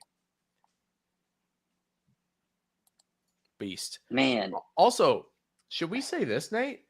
The NFL clearly they maybe didn't follow, but they mirrored what a lot of us thought, right? There were 3 tackles at the top. Yep. And there wasn't value the rest of the round at that position. And look who goes next. The 2 really talented guards are next off the board. Talented and maybe not most effectively in the case of Zion, but versatile interior offensive lineman. So it makes it interesting. Yeah. This is exactly how it was drawn up. Yeah. When are we going to see Breece Hall? The first time you could possibly see Breece Hall, I think tonight, is at 25 for Buffalo. If not, I don't think it'll be super long tomorrow till we hear his name called. I have the graphic made for him just in case. We shall see. I have heard that this pick is in. Breece at 29 or 30 would be wild. The Titans pick is in. It's got to be Treylon, no? I've seen a lot of things tonight, Jake. I've seen a lot of things. What? It's not? You know who it is? Oh, no. I don't know. I was saying you would think it would be, but I've seen a lot of things. Oh, you mean you've seen a lot of things. Yeah. I mean, listen, if I'm the Packers, well, as a Packers fan, I'm actually kind of livid right now. The Eagles gave up a first and a third for A.J. Brown. Yeah. Get on the dang phone and offer 22 and 53 for that guy. Mm-hmm. That's a fantastic player. Now, again, the Packers maybe completely philosophical shift into the bucket receiver types of a lot of 2s and 3s that they can build a strong room of depth with rather than having that elite 1. This has to be Treylon Burks for Tennessee. There was even talk about this being a possibility. See if I can find it, but yeah. So the other thing that's seriously frightening, it is Treylon Burks. Yep. Thank you. Yep. That just made way too much sense because thank goodness a sense of normalcy in the world. Yes, the Titans. Oh, what? I typed it all and it went away. Oh no. You click off these banners, they leave. You have to save. They run. The Titans have selected Treylon Burks here. I can't believe we're just sitting on stream when we watch 2 ridiculous receiver trades, an absolutely absurd trade by the Lions to come against Jameson. The wide receiver market is more desperate than the quarterback market. Every quarterback is on the board through 18 picks. Is this not Malik Willis next, Nate? But let's no. You can answer that while I get the graphic for Treylon Burks. Please, God, no. I actually wouldn't really be that mad about it, but I just feel like the way the Saints have angled that this taking a wide receiver first and early, I think they see Jameis as the long-term or at least medium-term stay. Yeah. Let's face it, next year's quarterback class, we're not going to be sitting here with no quarterbacks drafted at 19. I think we'll have 2 by 3. Yeah. So I think when you look at it, it's a deeper class. It's a better class. I think the Saints are going to take whatever they consider to be their best player available at weakest spot. Could be Hill or Cine. Yeah. Which would be, if it was Cine, I will throw a party. That's pretty good. Ian Cummings from Pro Football Network has him as 3rd overall player. Yeah, it would be a nice pickup. Yeah. Okay, so Treylon Burks quick here for you guys. 6'2", 225. Obviously didn't test as well as we thought he would at the combine. Right, this is a size speed threat. He can beat press with the speed and the strong hands. He can eviscerate. He can stack. He can win downfield. Right, he's a nightmare after the catch because of said speed, because of said physicality, contact balance. A pretty good catch point winner. You don't see him sky up for the football at the level of a Drake London or maybe even a Garrett Wilson, but still can go up and get it at a relatively good clip. The problem here is you have to work with him on the mental side of route running. And with no A.J. Brown, This is telling me that the Titans plan to play this guy on the perimeter. Robert Woods is often a Z slot as well. He's not really a 1 necessarily. They're hoping he becomes the 1. So what you have to do is work on things. There's a rep, and I'm going to try and describe it as well as I can for you guys. He's in the slot against a defender that's leveraged inside of him, right? And he's running a crossing route over the middle. So what he has to do is get that defender out of that spot somehow, move him or stem at him. So either what you're doing is you're trying to run outside of him, but get this defender to bite somehow with some sort of hesitation, the rocker step that Justin Jefferson has made seriously famous in this league, or you're leverage stepping inside at this guy to stem at him and create the two-way go and really set up, you don't know where I'm going. You have to freeze this guy. He just doesn't do any of that. So this is a fun evaluation because it's going to see, do the physical traits just matter more? Does route running just matter less and less as we get to these big, fast, explosive playmakers? Sure. I think this is an interesting pick for them. One of my favorite things about him is and we touched on this before, a guy that can really use his body to be a threat. I think he's a pretty versatile weapon. Somebody that I think if you were a fan of him during this process, you were a big fan. And he moved up pretty quick, from my looks at a lot of people who I read their boards, he started to come up. So it's interesting to see how he'll fit at this next level. Yeah, I mean, again, a lot of people are saying it makes sense that the Titans traded A.J. Brown to get Burks. And I think Burks, the ceiling is A.J. Brown, right? This big, strong, fast receiver who can – but the problem is the floor for this guy is lower than that of A.J. Brown. The floor you're looking at is Cordero Patterson, Laviska Shenault territory. But again, the Titans are living with that because it's a cheaper deal. Jermaine Johnson continues to fall, Nate, and he was the big pawn of the smokescreen season, it seems, in this draft process. The funniest thing is that the comparison we've seen all night for Treylon Burks since this trade was announced is Brown. It is just like a mono for mono. I don't know. Yeah. I don't know. I have a lot of feelings about that pick. Yeah, it's going to be – it's fun. I mean – 6 out of 18 picks are receivers. The last time we had 6 picks was 2020. The record is 7. We still got a lot of teams. Chiefs. 13 picks. It took way too long for me to do 32 minus 19 in my head. Here's the problem. Way too long. I'm not going to mince words. I understand the idea of believing in Burks to be A.J. Brown at a cheaper cost. It's not going to be some easy thing that he gets there, right? No, it's not. It's not a given in any way, shape, or form. So speaking of A.J. Brown, I've got a fun graphic for you guys that I should have used a long time ago, and I'm an idiot. But we're going to show it anyway because I think it's a fun thing. Regarding the Lions, right, they selected Jameson Williams. I'm going to take the Saints off the clock really quick. 4-year, $100 million extension for A.J. Brown. Oh boy, 25 a year. That's hefty. You believe in him at that point? I do. I think he's fantastic. I do as well. You have to at that. Definitely at that. Yeah. So Jameson Williams, we talk about this. So Jameson Williams had a 1,500-yard, 15 touchdown season at Alabama this past year. Since 2014, there have been 6 receivers before Jameson Williams to have a 1,300-yard season. We'll even drop it down a little bit in the SEC. Those names are in front of you right now. Amari Cooper, A.J. Brown, topical. We got to bring up A.J. Brown, Jerry Jeudy, Justin Jefferson, Jamar Chase, and Devonta Smith. 5 of those are serious hits. Still waiting on the Jeudy breakout. We'll see. But Jameson Williams met those marks in the SEC this past season, as did Kentucky's Wan'Dale Robinson, if you were wondering. Might talk about him tomorrow night, thinking we will. So just a little nugget there. A.J. Brown, a serious hit. No. Jameson Williams. The Saints took Kenny Pickett, didn't they? No, they didn't. It's worse. Oh, no, it's Penning. Oh, no. I want to die. It's Penning? Yeah. Oh, fudged. I want to die. I want to die. Oh, man. Yeah, it's worse. Dear It's worse. God, that's so much worse. Well, the Tennessee Titans did indeed take Burks, so the Packers do not take Burks. I can't believe they didn't take Malik Willis.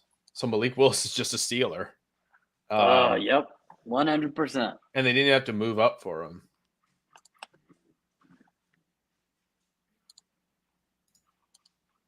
I mean, Is it really? I don't see it yet. I've seen it. I haven't seen it verified. Interesting. Okay. I haven't I seen haven't it yet. seen it from anyone like that. I know the pick is super in. It's been in for like a couple minutes. Yeah, it looks like it is. Yeah. Okay. Well, Yeah. all right. I don't want to rail on Nate too much here as Nate Well, is a Saints let's fan. talk about But it. Packers Let's fans, talk this is about great news. He's off the board. Okay. it. Yeah, this is awesome.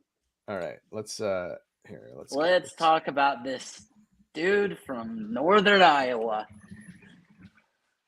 Corn-fed boy who aligns at left tackle. Position of need. I wish they would have been more proactive in filling that rather than relying to do it now. He's got some instances of struggling when you've got quicker rushers, decent athlete, struggles laterally, no bend. Not excited about it. It's just not. Oh man. It's not great posture-wise. I will say, to not be completely depressing, he has a really nice punch, and you're not going to bull rush him. And I think he might be a better fit at the right side, So which makes this really hard. I hate to say this. You can bull rush him. North Dakota State and Iowa State had some guys who pushed him right back. He got pushed back all week in Mobile. And the reason nobody covered it is because he was tossing dudes into the ground well after the play was over. Into his quarterback. Yes, he did throw it into Ritter once, into his legs. So Trevor Penning, I mean, again, this is fine. If the Saints are moving to ground and pound, right, Nate? This is okay. Okay? Because he's linearly explosive. He'll move people in the run game. He's got the easy power moving that way. He's got the easy power to down block, right? All of that is great. The problem is, as a pass protector, he is just nowhere near ready yet because of the ground he gives up. He's also a feet crosser in some of his sets. That is not a good thing either. No. And I put this at the bottom, and you can't see it because of the thing. Get this man a great O-line coach because, again, you're betting on the athleticism, right? He's 6'7", 325, and he was nearly a 100th percentile athlete. He's one of the best athletes at tackle of all time. Probably top 20 in terms of athleticism, right? So just get this guy a great O-line coach. Have him clean up everything technique-wise, and you're golden. Yeah. So it's an okay bet, but... Okay, so let's break this down, from my opinion with this staff. With that being said, get this man a great offensive line coach. Okay, so on this staff right now, you have offensive coordinator Pete Carmichael, somebody who doesn't do a ton of work with offensive linemen. You know who you also have is New Orleans Saints legend Zach Strief, a former star at that position. What happened? Go ahead. No, I'm sorry. Is it a quarterback or no? It's not the quarterback we thought it was. Oh boy. You've also got Doug Marrone and Dan Rashar. It's a good staff for him. Oh, that sounds good. For him. Strief being there is nice. That's good. He was very much a bully power tackle. It's a good place for him to land. I will say that. I think he produces a little bit by year 2. I think this has a desperation element to it, unfortunately. Not bad, but if this is correct that the Steelers actually took Kenny Pickett and not Malik Willis,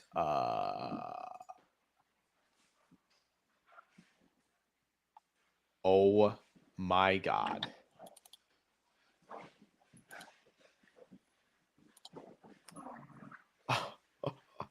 It is, Nate. Is it really? Yes, it is. Where the heck? Oh, there it is. It is. It's Kenny Pickett. It's not Malik Willis. That's interesting.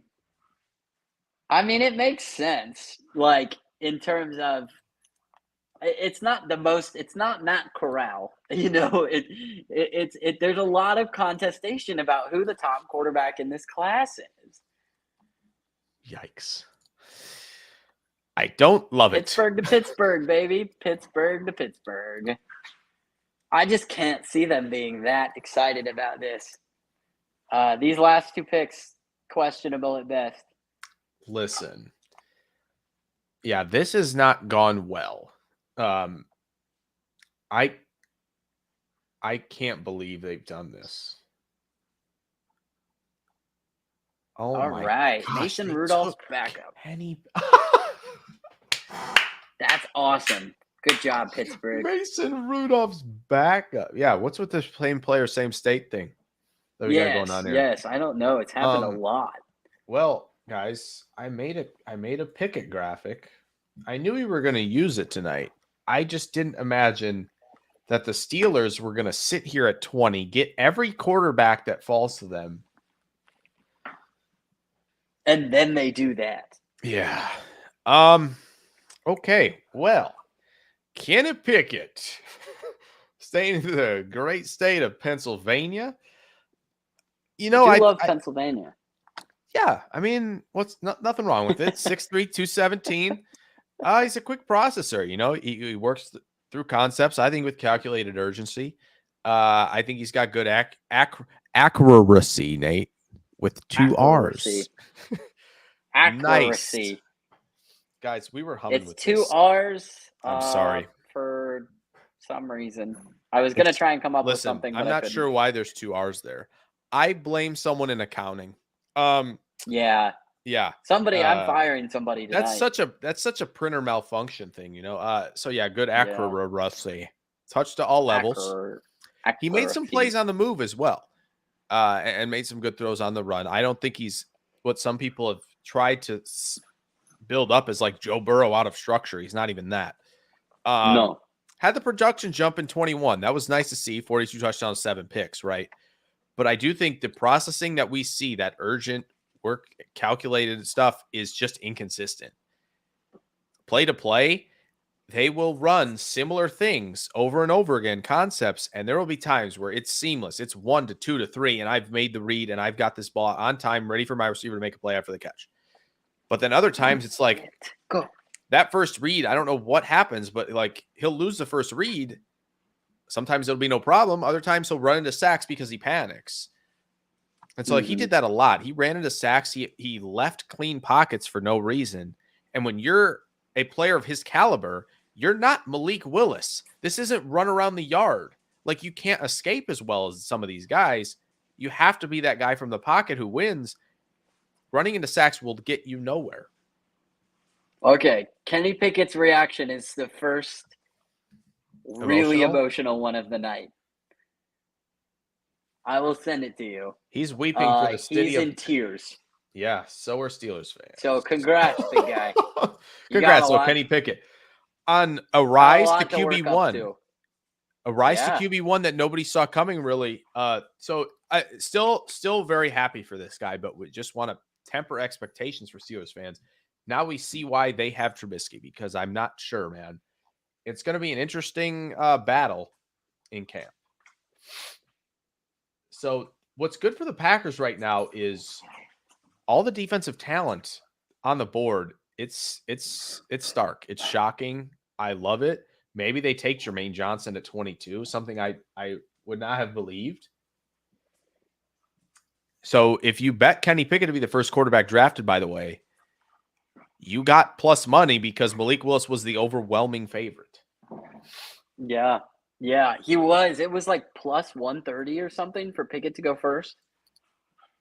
Yes, I believe it got worse too. It was plus 165 as we made the turn through 10 picks. So it got nice higher. money there. New England are, of course, trading back as of course they often do.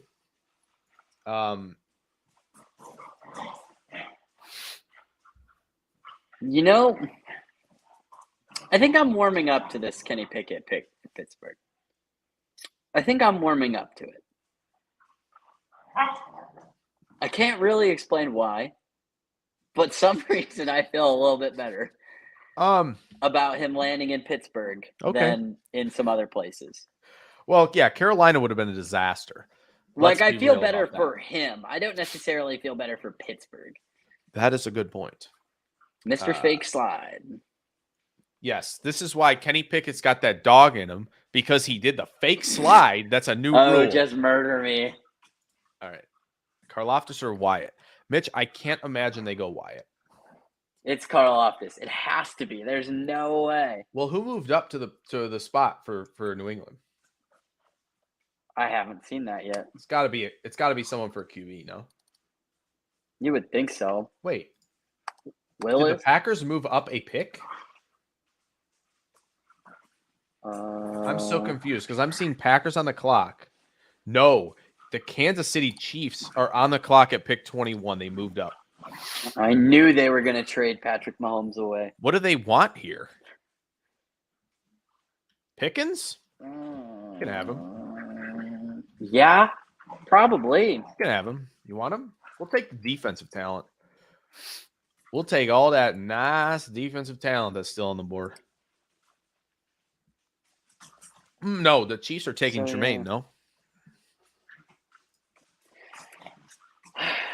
No? Maybe? I feel like that's the only way I would move ahead of the Packers. Yeah, it's the only thing that really makes a ton of sense. Sky Moore's a possibility, but he's like 5'9". I can't imagine that's a round one board player for the Packers. No. Is it actually Sky Moore? This has to, I mean, like Jermaine Johnson is lasting this long. That just feels I like. wonder, do you think there's something that we don't know yet that hasn't been released yet? I don't think it's necessarily that. Could be Karloftis. Could be one of the safeties.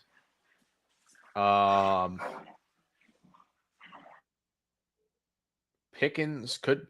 I think it's Pickens or Jermaine Johnson. I can't imagine. Is that confirmed? There's no way that's. I haven't seen it yet. Oh man, it's a rough night. So where was Kenny Pickett for you, by the way? Kenny Pickett, quarterback. Yeah. 4, 5. I believe he's my 6. I'll have to pull it up, but I'm pretty sure 5. He's QB 6 for me, which means, by the way, that he's going to be really good. Because that's probably fair. Your track record is it's very opposite. It's very opposite. Yeah, it's definitely something. Which means last year I should have said calling them in reverse. Yeah, I should have said congratulations to Zach Wilson last year, for sure. Oh yeah. So the other thing about Zion Johnson that was really cool, by the way, he's a computer science major. He got his major in computer science. He's working towards a master's in cybersecurity policy and governance. Yeah, Zion Johnson. Dear Lord. He's going to be moving to Austin to work for Tesla. So the Chargers have anyway, the Chargers have Rashawn Slater, who's a tackle from Northwestern, smart dude, and they have Zion Johnson on the same line. Like that's a fun group, man. Dear Lord, we are a trade and a pick later, and Pickett is still crying.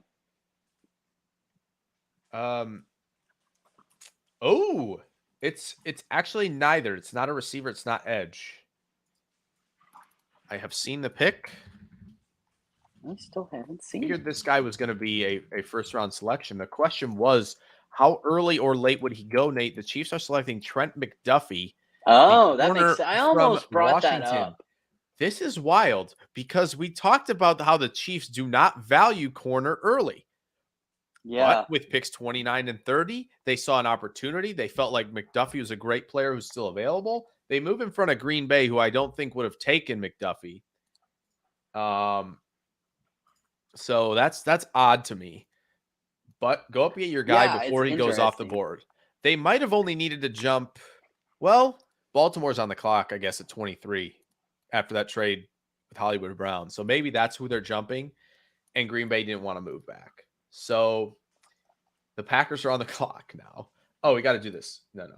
We don't get to just jump. Let's talk about this because I'm pretty sure somebody in this chat we had a discussion about him maybe going way higher than this. Yes.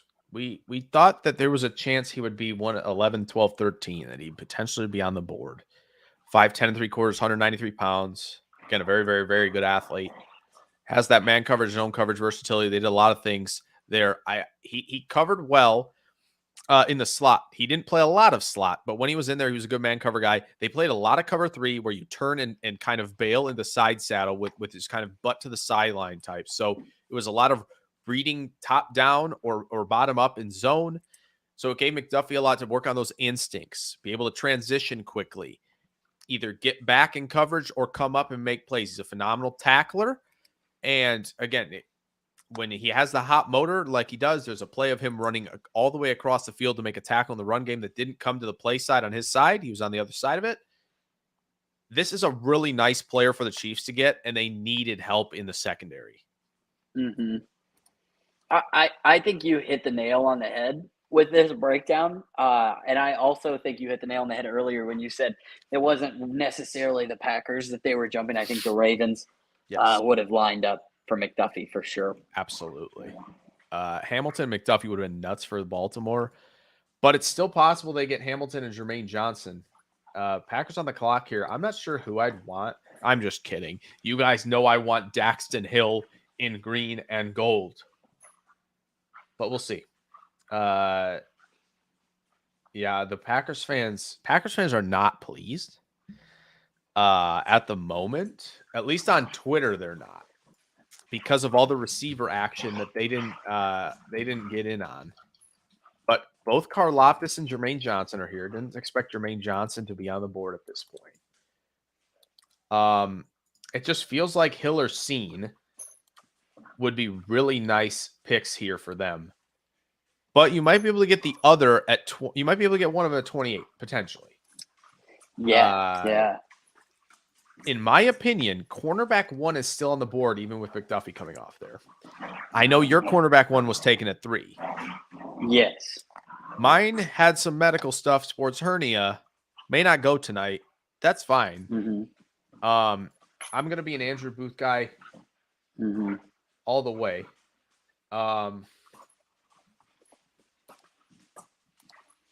So Booth was my 3. So the corners are nuts this year. It's a lot of fun to watch this group. That is for sure. I'm so curious to see what this Packers pick is. It's in. I mean, I don't know, man. I don't think I'm going to be heavily disappointed. Oh my gosh. Okay, this was something that was possibly going to happen. So it's linebacker for the first time in a long time. It's Quay Walker from Georgia. It's not Devin Lloyd. It's not Nakobe Dean. Interesting. There was the thought that Quay Walker was going to go early in the first round, or not early, but earlier than we thought maybe a month ago or so. Quay Walker is the landing spot for the Packers. That's an interesting one, I will say. That is a rise for me. That's unique. You know what's funny is did some final checks today for some grading. One of the players I watched this morning was Quay Walker. Nice. That's pretty exciting. So definitely have a fresh take on there. PFF, I just saw Mike Renner, who is a Notre Dame Packers guy. Doesn't really advertise as much on PFF, but says the Quay Walker comp in the PFF draft guide is indeed Devondre Campbell. So potentially 2 Devondre Campbells, 1 defense. Mm-hmm.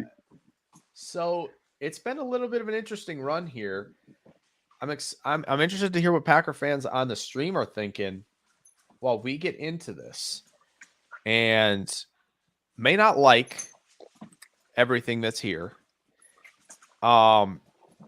So yeah, Quay Walker. Let's talk about this. 6'3 1/4, 241 pounds. This is a big dude at linebacker and a great athlete at the position.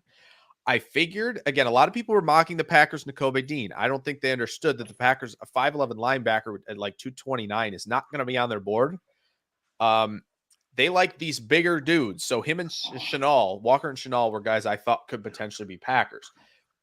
Quay Walker, I was kind of thinking this was going to be one of the selections tonight, and I had in the back of my mind when a lot came out this morning about Packers looking at linebacker. This is where I thought this is the late riser, so there's concern about that. First of all, being the guy, but this is another physical traits bet, and again, he's got all the speed and all the power in the world. Speed to sidelines, the range and coverage. You know, he can close quick. He plays physical when he's lined up overhang and in the slot. He's not as smart as maybe Nakobe Dean is right now. There's a lot of processing work to do.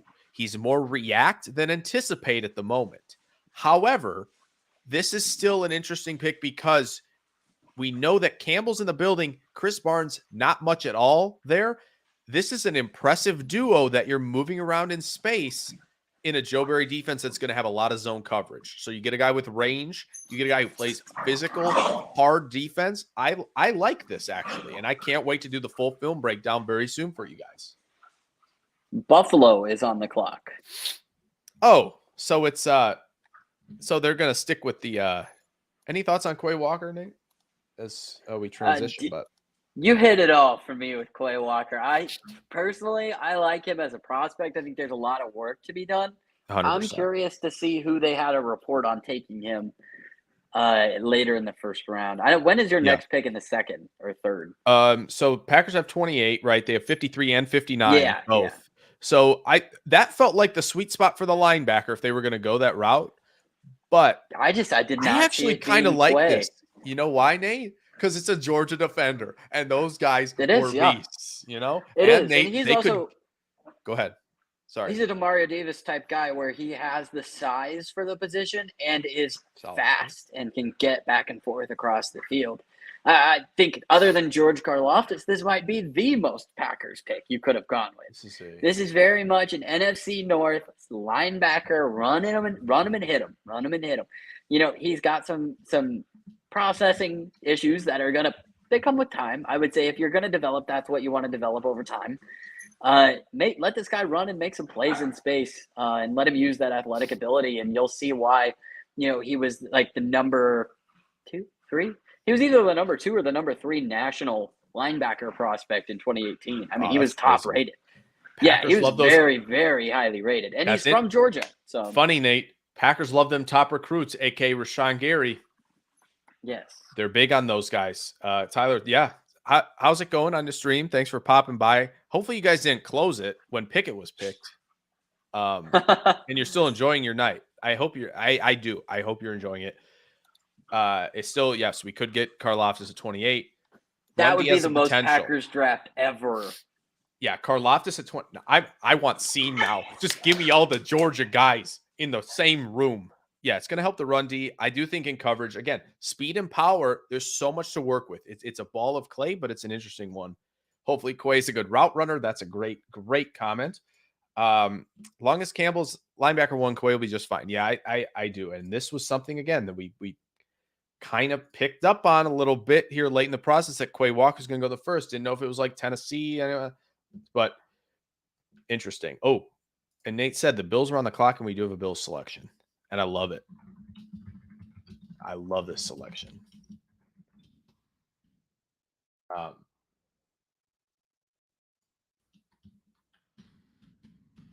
Sorry, guys. Just working on some guest stuff for tonight, tomorrow, potentially. Cornerback 1 is still falling, but Nate, do you want to announce the selection? Can you, Nate? I still haven't seen it. Oh, I don't know why if you muted it on accident or not. The Bills that was my fault. The Bills are selecting Kaiir Elam, the corner from Florida. Oh yeah, I still haven't seen that come across my feed. Interesting. Yeah, I've got Kaiir Elam here.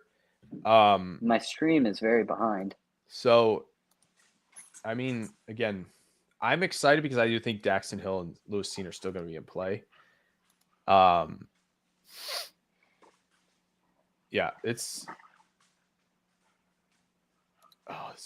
is a good pick for Buffalo. Sorry, guys. We're just trying to keep everything going. Yes, now it's D-line safety.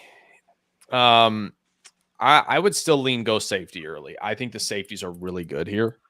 Yeah. and they shouldn't just sit on their hands and wait.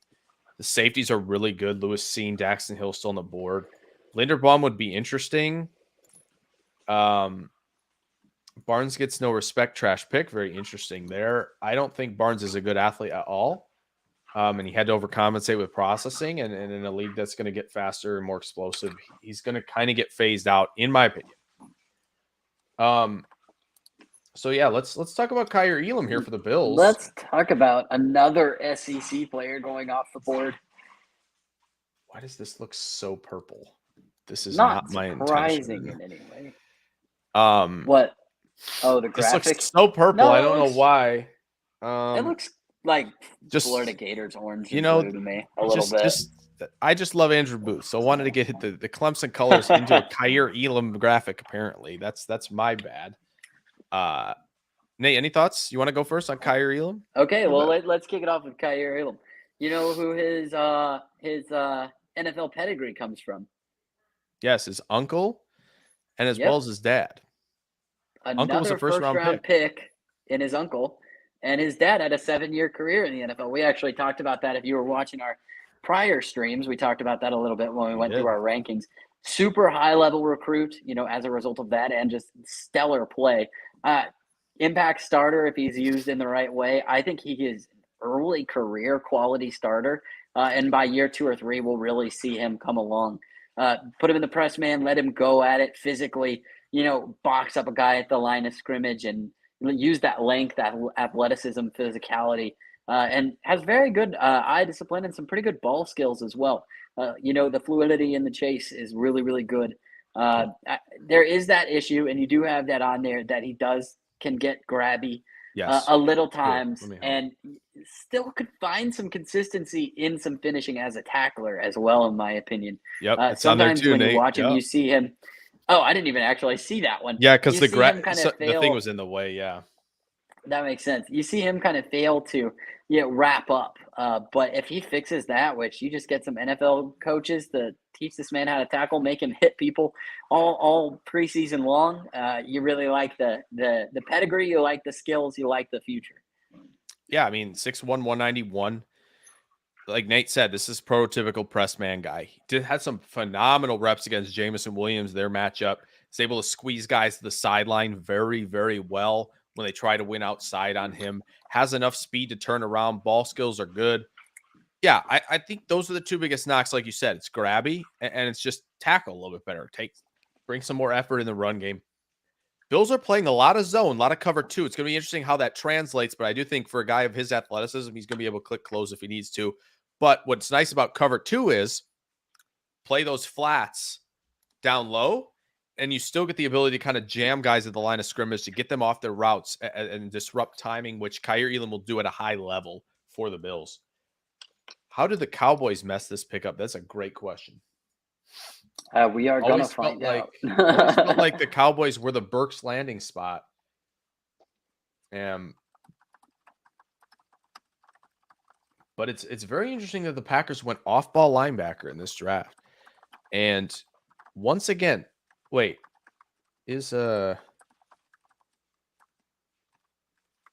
so wait, 23, the Bills moved up, so the Ravens moved back to 25 to recoup more draft capital.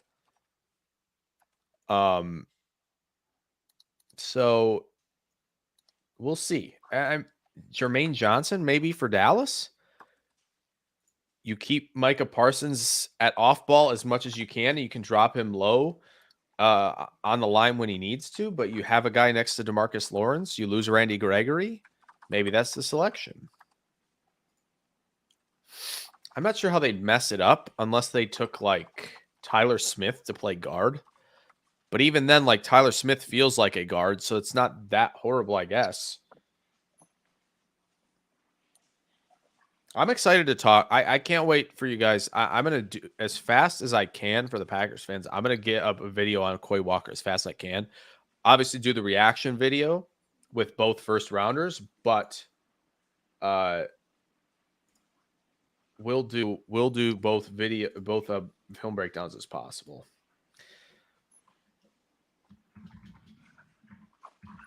messaging some of my Packers friends on Twitter right now about this, and it was kind of like, pick, I guess. Oh, Ryman would be an L.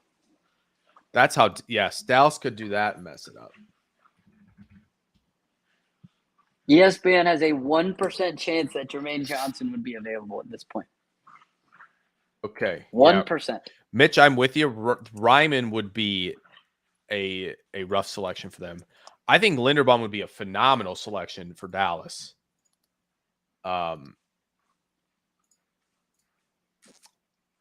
So I don't see anything yet. Best receivers left for the Packers at this point. Obviously not any slot guys. I'm going to talk about two guys who people label as slot guys, but aren't slot guys in my opinion. That's Sky Moore and John Mechie. Two players who I think can play Z, both natural separators. Sky Moore has easy release game. He varies it up without varying up his footwork.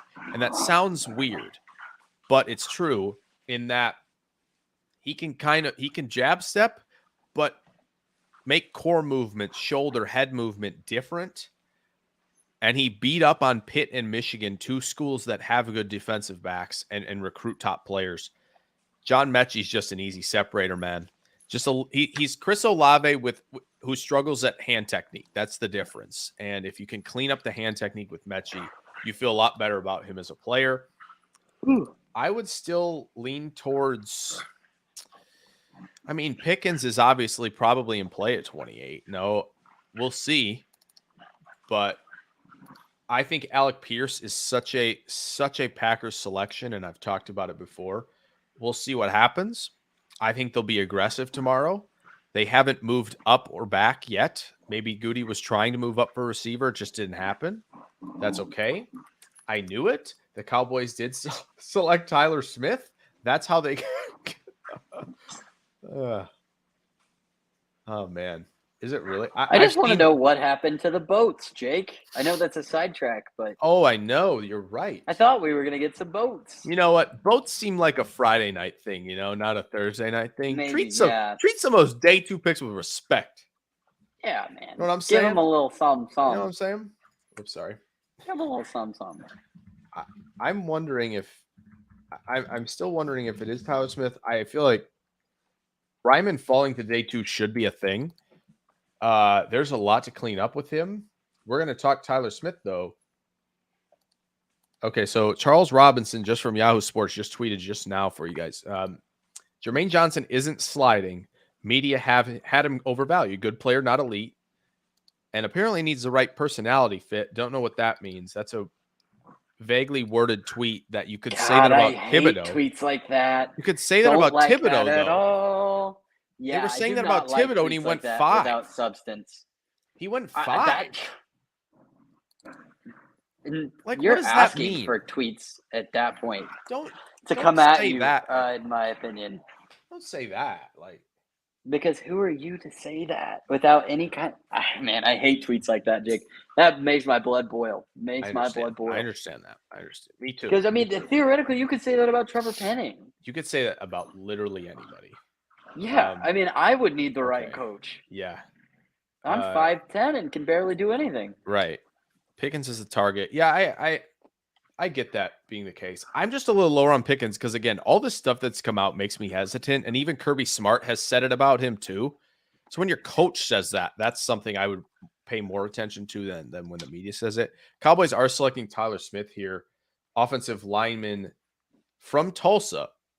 I don't hate this bet because I think maybe they do think he's playing right tackle because Lyle Collins leaves. Then I'm a little more concerned, but if he's playing interior, I like this a lot more. Mm-hmm. So let's talk about Tyler Smith, Nate. He's another IHOP pancakes guy. Another guy that's got that tenacity. And he's a tone setter, in my opinion. Somebody that finishes through. He's got to find better technique. His hands are erratic. He needs help. I think part of that comes at the next level. And no slight to the University of Tulsa, but part of that comes from that. That he's got the impact of valuing this first round pick if he can find the technique. It's good. Those are good problems to have at the next level, in my opinion. And he's going to make this offense tougher. I think that's a really, really my big thing. He is going to have some work to do, but that's why you get to the next level. Then you start your work. Yeah, I mean, again, he like Nate said, down blocker and physical, hits the landmarks as a space block. The athleticism is fantastic with him. 6'4", 324. He fits really well in the interior if that's what you're drafting him to be. This is somebody who I definitely thought was on the Packers board as well. He's only 21 years old. So kind of like Penning, it's another one where Penning's young enough where you can kind of mold that athleticism into technique a little bit. Again, we talk about this. The hand technique is a struggle. He often is looking like he's trying to catch guys with like a bear hug. He's often trying to bear hug catch them, and then you get the hands way up here, and that's just not going to work at the next level. You can't get guys get into your chest. Same with Penning we talked about earlier. And when he's setting, you'll see him set at times, and the hands are below the waist. That's also a thing that can't. You have to be ready to punch at any instant. Guy could change direction. Reroute is his rush. So you have to have your hands up. So this is a project, but one that can be reached if you work on that hand technique, especially because the footwork's actually not horrible. I think the footwork's okay. It's just it's everything up here. Really need that. Yeah, it's up here. Right? It's up. You know what? I'm going to go out on a limb, Jake. I'm going to go out and say I like this guy to stick around for a long time. And I like him to figure that out because, like I said, on the level of issues to have, that's surely not the worst. No, I don't think so. And it helps that, again, he's a younger player. He's an early declare, and you get him in an NFL offensive line coach room rather than at Tulsa where they're probably not helping you with technique as much. So David Bakhtiari loves the Packers selection, says defense wins championships. Pickens is definitely competitive. There's no doubt. He's definitely a passionate player. I'd like to see the passion more in winning on like deeper intermediate routes than by throwing people against a wall. But like, hey, gotta compete. How you gonna compete? Yeah, I tend to agree. Both kind of said that Tyler Smith won't be great right off the bat, but he could be really good later on. I should have ranked him above Penning. I didn't, just because I think Penning's at least got better hand technique, but the upside grade for Smith was very good. So my apologies to everyone. I keep running. Dogs are necessary. All right. That is all right. So this is Baltimore now, who could literally leave with Jermaine Johnson. Wow, talk about value. So, Nate, do you know who your top player left is? My top player left. Let me look at my board really quick. Let me get back to that and have a look-see here. Because I believe he's my edge 3. Jermaine Johnson is, yeah. So my edge 3 is still on the board. Do I have any round 1 grades left? Linderbaum is 1. Devontae Wyatt. And then Johnson, Ebiketie, and Karloftis. Would you have Cine rated second round? I have him high second. I have seen late first round grade. Yeah. Okay, so he's first left. I think Linderbaum. Oh no, Booth is my high. Never mind. Booth is my highest rated player left. Then Booth, that makes sense. Then Linderbaum, then Hill. Yeah, I was gonna say Hill is my highest rated player left. Yeah, Dax Hill's a beast. Don't let anybody tell you different. I don't know what's happening with Jermaine Johnson. Gonna be some quarterbacks left on. Strange year 2. This is. Ravens are on the clock, so I definitely agree. Baltimore's been winning this draft. They did trade away Hollywood Brown. I'm not that concerned because they have Rashad Bateman, who's a beast, and they got Kyle Hamilton. So you feel pretty darn good about that. I still haven't seen a Ravens selection here. But, man, it's been full go tonight, Nate. I'll tell you what, we're actually humming through this draft a lot quicker than I expected to be. Yeah, we're on pace for 3.5, which is a lot faster than last year. Yeah.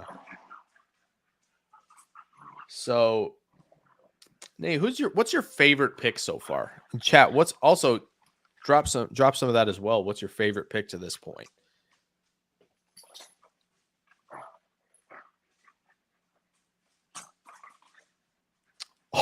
This is It's the got to most. be. I think my favorite pick might be Kyle Hamilton to the Ravens. I don't know, man. This might be your next favorite. Here you go. Oh boy. The Baltimore Ravens have selected a second-level assassin in the run game with elite athleticism, a beast to fill the hole of Bradley Bozeman. It is Iowa center Tyler Linderbaum for Wow. the Ravens. The Ravens are crushing this draft. They get one of the highest-rated players left. Oh, my goodness. They are killing it. They are absolutely killing it. Wow. Like, this is beautiful. Let's talk about this man, Tyler Linderbaum. Oh, he's a beast. I love this pick too.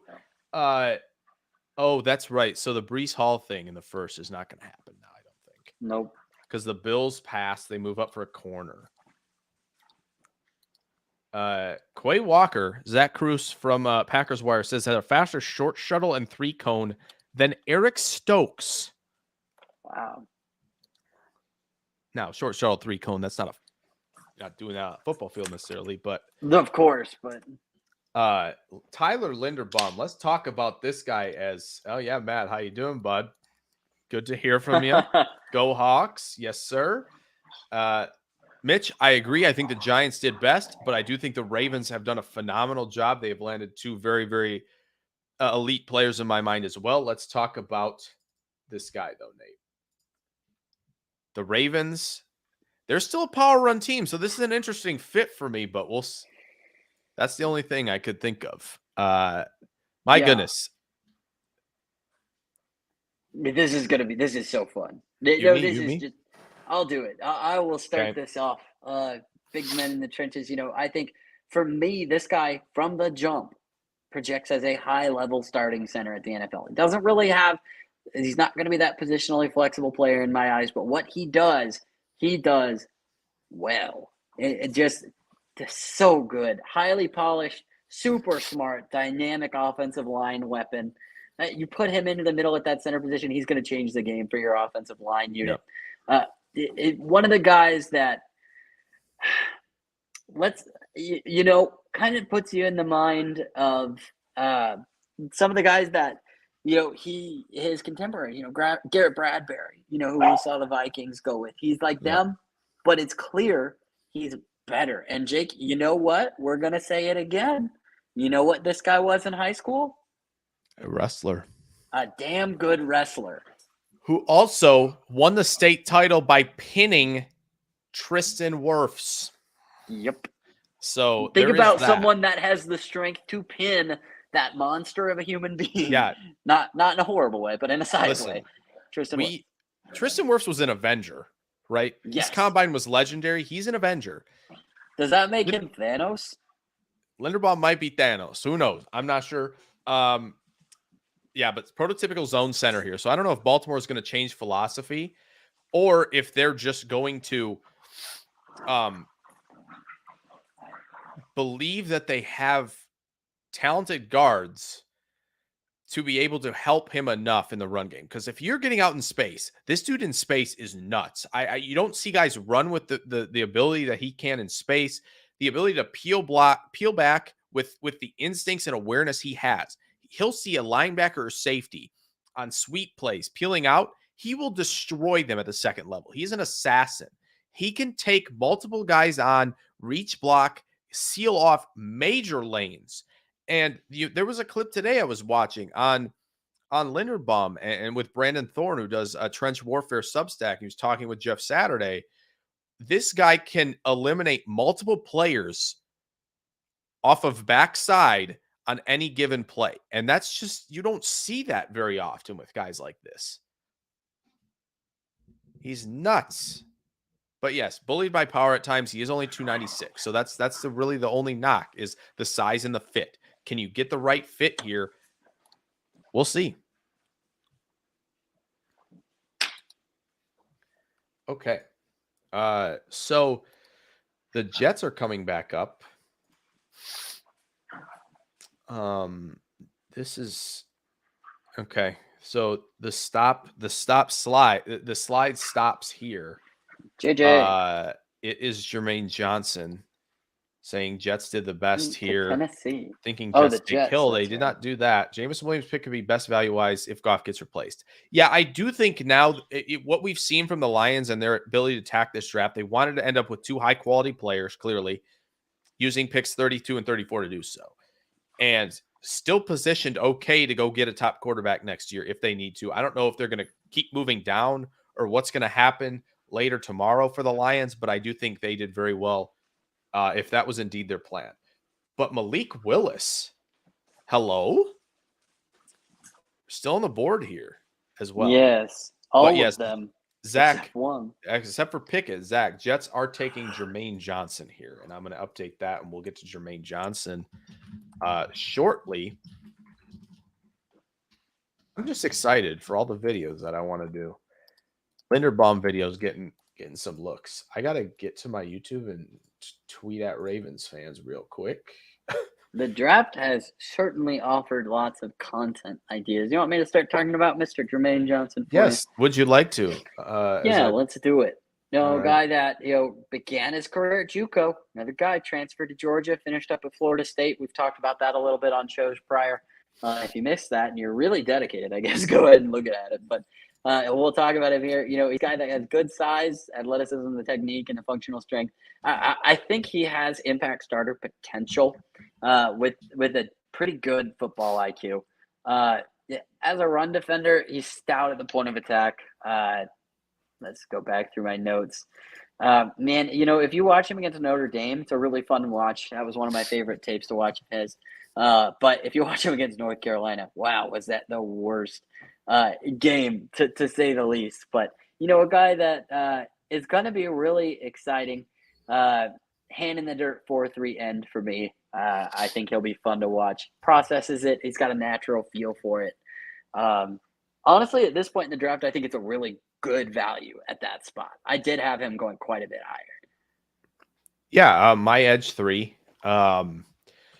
Again, he's an edge setter in the run game, and he still produced a season with 12 sacks and 17.5 tackles for loss. Again, he may not be at the level of the guys who played at Georgia, and that's okay, right? Like, this is good value here in the 20s for the Jets now, who leave the draft with Gardner, with Garrett Wilson and Jermaine Johnson. That we thought was not possible leading up to this draft, and they end with it anyway. No. Like I said, edge setter, power rusher, good contact, counters at contact, and he flashed that speed to power in Mobile, getting to the quarterback, displacing defenders, and knocking Darian Kinnard on his behind. Jacksonville trades into 27, huh? Do we know what for? I haven't seen anything yet. Is it My Bernard stream Ryman? crashed. Is it Bernard Ryman? Oh, goodness me. It could be. Jets and this has been a heck of a draft for the state of New York, no? Yes. Like, even the Bills, who I know don't have very multiple good. picks, they still move up 2 spots to get Kaiir Elam, right? Like, that's... Yeah. Jeez, dude. Sauce Gardner, Garrett Wilson, Jermaine Johnson. If we'd known that ahead of tonight, we would say that is a absolutely stellar return on investment. Yeah. So Ikwonu went to Carolina. Zach says he loves a JUCO player. Jacksonville trading into 27 here. George Pickens? Question mark. Someone tweeting that Kenny Pickett will be a far better quarterback than Justin Fields in 2 years. Oh, boy. We love the takes. That's my favorite thing about this draft. And again, we're fans, so we want to get excited about picks. But it's interesting to watch some people kind of completely 180 on a player just because their team selected them. Like I said, I didn't get hyped for Quay Walker immediately when he was picked. I think it's a solid selection. We'll dive in and we'll take a look at what he's going to bring. Be cautiously optimistic. I'm really hyped for the Ravens, who landed 2, I think, elite players in this draft, right? So it is interesting. I saw some Chargers fans do that when Herbert was picked. Granted, they ended up right, but a lot of them wanted Jordan Love, but then they get Herbert, and you can do that 180. It's fine though. Fan how you want to fan, 100%. I love getting excited about players, right? So one maybe thing that's a weird rant, but anyway. One thing I didn't mention about Jermaine Johnson that I do want to hit on. The guy has a nose for the ball and how to poke it out. He's a turnover machine, and that's something that you see. You watch him play Clemson. He did it against. I believe against Miami as well, at a forced fumble. He's a guy that when he comes in hard, he's got the wherewithal to poke and punch, which is a lot of fun to watch and something I think Jets fans are going to be really excited about. Wanted to mention that, kind of forgot. Yeah. To throw that out there, but had that in my little note sheet here. Yeah, I mean, Jermaine Johnson's good value here for sure. And again, I don't know what the slide was about. No clue. We'll see. Yeah, for once, the Packers could absolutely have an elite linebacker corps. We'll see how that goes. Complemented by a great secondary. I agree. I just think I think they got to get Cine or Hill here. Personally, in my opinion, I want one of them because I don't know how good safety value is going to be late in the second round tomorrow night. They got Jordan Love.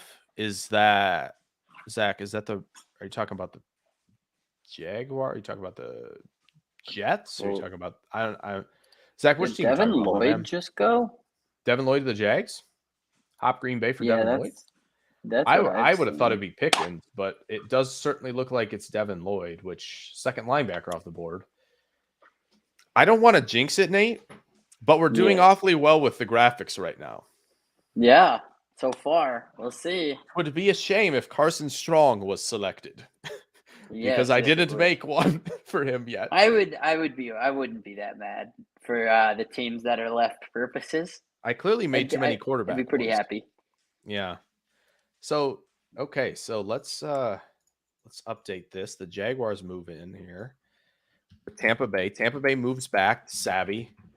Jason Light, I think, truly is one of the better GMs in football right now. Doesn't get the credit because obviously prying away Tom Brady, with a stacked roster isn't that difficult. But building that stacked roster, like the three corners they have in house were all Light picks, very good players. Yeah. Drafted Devin White, drafted Villa. Like they're loaded because of how good Light did. Got Wirfs and Winfield then the year they won the Super Bowl. Like he is really good. So trading out, getting some value. Maybe they'll get Devontae Wyatt tomorrow anyway, the 3 tech they need. All right. Some wanted the Chargers. Zach said he wanted the Chargers to get Jordan Love, which means I don't think he liked Jordan Love because he's a Raiders fans. Oh, I was. Yes, Zach. I was talking about how the Charger fans wanted Love over Herbert. They did. A lot of them did. Some wanted to trade Jordan for picks. Yeah. All right, now you want to talk about our boy Devin Lloyd here? As the Packers are on the clock here. I know Packers fans are going to want to get to that. Yeah, let's talk about him really quick. Guy that played 5 years of college at Utah. Good athleticism, quickness, and agility. He's got the versatility you really like to see. And does just a really good job at everything. As far as his job goes, and that leads to the production I know you have highlighted there. That overall versatility really does lead to production. You can kind of master every side of that jack of all trades style. A fast guy. Who uses his agility to kind of hit the inside and beat blockers. A guy that also has a nose for the football. I think you put him as a starting outside linebacker at the next level, and he'll prosper. I think there's a chance that he kind of comes in as a run guy and a special teams player at first, if he fails to kind of find his footing in the passing. But I think he's pretty much proved to most that he can hang out there for the passing, and just super productive, nation's leader in tackles for loss. Just super fun, a super fun guy. He's a thumper. Yeah, I mean, I think with Devin Lloyd is the real main concern, I think, is getting off blocks, right? He's 237. So you'd think a bigger guy like that would get off blocks a little bit more, just needs to work on that technique, either stack and shed. But you can also dip underneath said blocks, right? There's guys like Nakobe Dean who can get around blocks different ways. Nick Bolton, with the lack of length last year, got around him in different ways. Devin Lloyd was my linebacker 3. My top 2 linebackers are still on the board, actually. But I do like Devin Lloyd. He was an early second for me. Like I said, rare versatility, great reading QB's eyes and coverage. Production's all over the place, whether it be shooting gaps for tackles for loss. rushing off the edge for sacks, interceptions, clogging passing windows. He does it all. And this is, I think, truthfully, a better pick for the Jaguars here at 27 than Travon Walker was at 1, in my opinion. Yeah, I love the value of this pick here later on in the first. I think this is really good. And man, I'm excited to see his ability to diagnose the run and attack it is really good. Like really, really good. Yeah. I think a couple Jaguars fans that I follow wanted a receiver. So moving up for Lloyd's not exciting. I'll tell you what, Lloyd's an exciting player when you turn that on. Mitch wants Sky Moore, Dax Hill, Lewis Cine, maybe George Karloftis. I'd be good with any of those. Lloyd should have gone earlier. I think this is about right. I think this is where the linebacker should have started coming off, is in the 20s. But I know there are a lot of Lloyd fans out there, and I totally get why you're big fans. So, yeah, Quay over Lloyd. I do think Quay is going to be able to, again, he has the power. Yeah, absolutely. In terms, yes, 100% in getting off blocks. I do think that's Lloyd's biggest weakness. You have a guy in Campbell who can work in space very well. So you add more power to your boom. 100%. That's a great call there. I hope the Packers take Dax Hill. How about me getting excited here?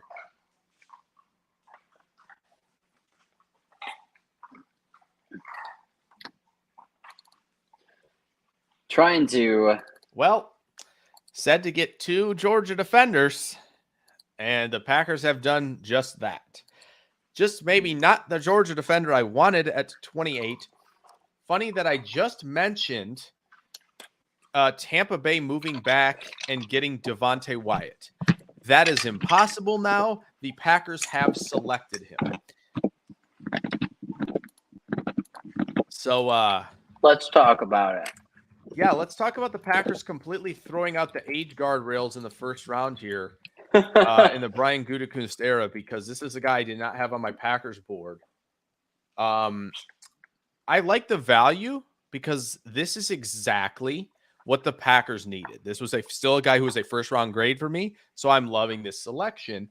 The off-the-field stuff was my question, because there was a lot of that stuff that came up late, domestic issues. This is somebody who I thought was not going to be on the Packers board for that, and was also not going to be on the Packers board since he's going to be 24 very soon. So kind of double clutching my pearls here, because it's a different deal. You good, Nate?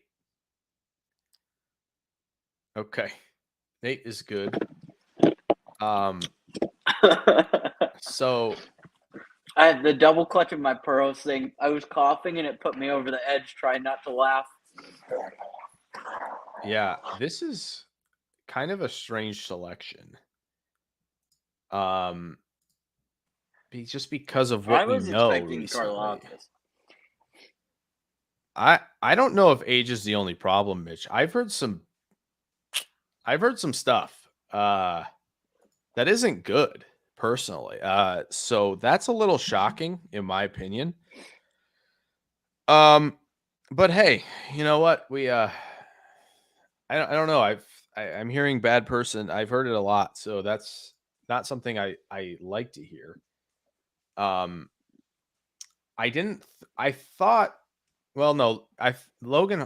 Hall would have been interesting here as well. Let's talk to Devontae Wyatt. A little shocking, but again, he's got round 1 talent. Let's pull it up here. I'm just kind of shocked, people, because I think there were some better, higher character players still on the board, even on that defense. So Devin Lloyd picked Roger Goodell up off the ground. Devin Lloyd picked Roger Goodell up off the ground. So why didn't he not getting off blocks? I don't know, but he sure did it. And Roger was smiling and laughing. I've never seen him so happy as he is tonight. All right. Well, Green Bay Packers fans, carrying the G will be very easy for our 2 first-round selections, as the helmets are indeed the same, just different coloring. Devontae Wyatt joining Quay Walker to come to the Green Bay Packers. Now, off-field aside for a second, this is a great selection because you're getting a pass rushing 3 technique that Kenny Clark has needed next to him for years. 6'2" and 7/8, 304 pounds, 9'6" RAS. Wicked twitch and lateral quickness off the snap. He can easily cross the face of a lineman when he can get back inside on him to a different gap when he's lined up outside their shoulder.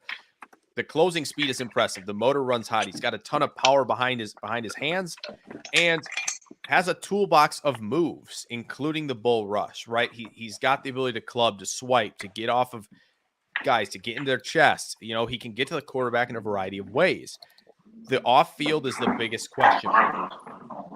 Now, the difference here is the Packers do a lot of background work on this stuff in terms of character. So they either are ignoring it completely, which would be totally off book for them, or they have gotten to know him enough where they feel comfortable selecting him here.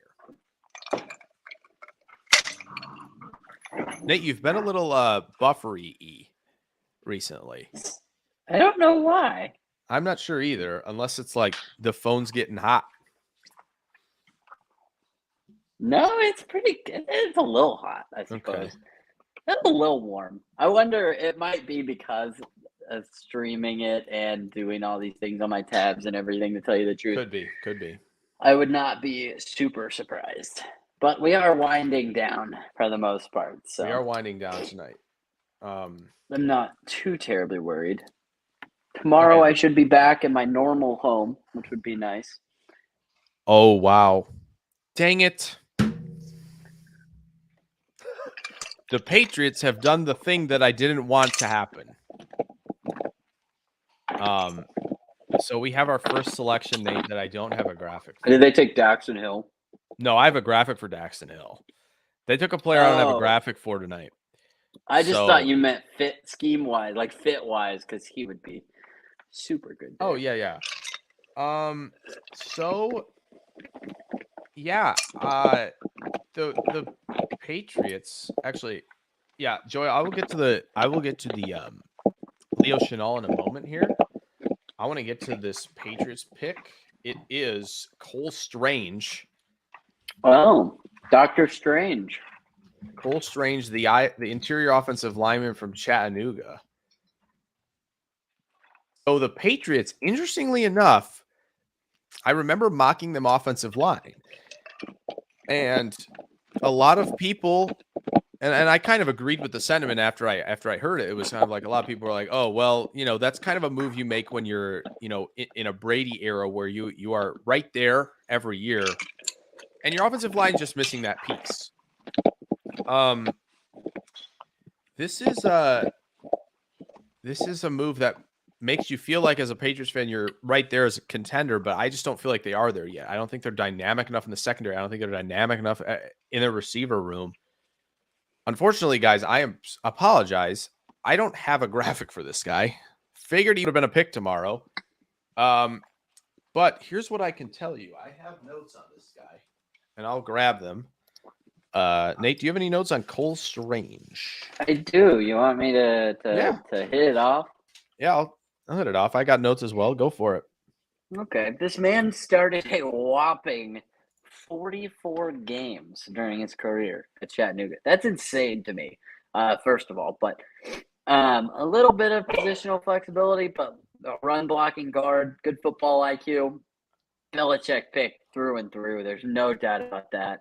He can be kind of slow to get his hands on it. And his feet engagement kind of lacks at certain times in the pass pro. But I think he needs to work on opponents that take him out to the edge from the limited film I was able to see. You know, you watch him against Kentucky and you really like what you see, though. It's kind of tough because I have his worst game that I watched written as Mercer. And if you're not putting up numbers against Mercer and having a nice game against Mercer, I have a lot of questions.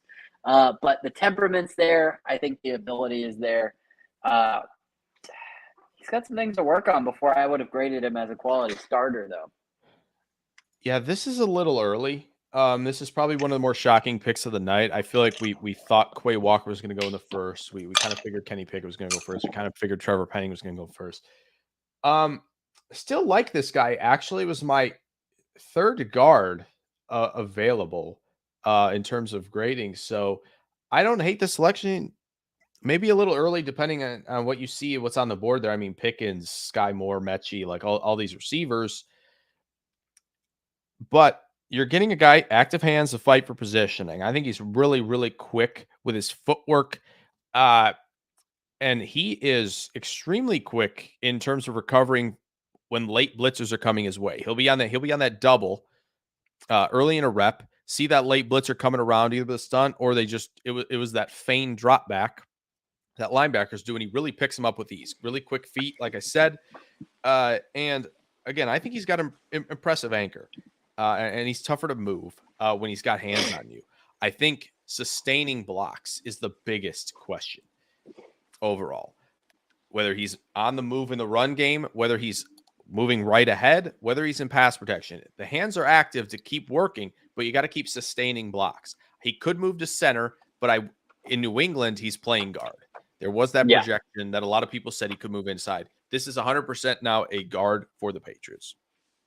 Yeah, it makes perfect sense. My thing with this is it was a place of need, and at the position, they must have really, really liked that value. So with their track record and this sort of thing, I kind of tend to trust them on it. And a guy that I think you said has a lot of upside and a lot to like, especially at this position. I think one thing was clear with that. I do think the league must be pretty high on this guy. Must be going top 50. Patriots move back. No, they're not probably going to get him at 54. Get him here at 29. Pick up some more picks. Let's do some damage on day 2. Maybe help out Mac Jones a little bit more. Yeah, especially with the classes that are deep being what they are. There's a lot of room to get Mac some weapons and some help. And this is going to help. There's no doubt. Yes, 100%. I want to get to this. Thoughts on Leo Chenal, because I actually have a graphic for him. We'll probably talk about him tomorrow night. But I loved it. I actually have a video on the channel if you haven't seen it on Chenal. But he's that traditional downhill thumper with the run and chase athleticism that is almost on par with a lot of the Georgia guys. He can carry. I saw him carry tight ends up the seam. I think the biggest issue with me for Chenal, but I still have him linebacker 1 because again he gets off blocks at a high clip. Beat Tyler Linderbaum multiple times when they played early in the season. It's transitional quickness. It's that ability where he's running a direction, being able to plant and turn with efficiency. That's the one issue. You see him a little not as flexible, a little too many steps. But again, Tess is a phenomenal athlete. I thought he probably would have been on Green Bay's board as well with Walker. So I like him. That's the only knock is you probably want him coming downhill a little bit more. He can still hang in coverage, but the transitional quickness is probably what's going to cause him to drop and why you see guys like Devin Lloyd, Quay Walker, maybe even maybe somebody like Troy Anderson goes earlier tomorrow because of the athleticism that shows in that transitional quickness.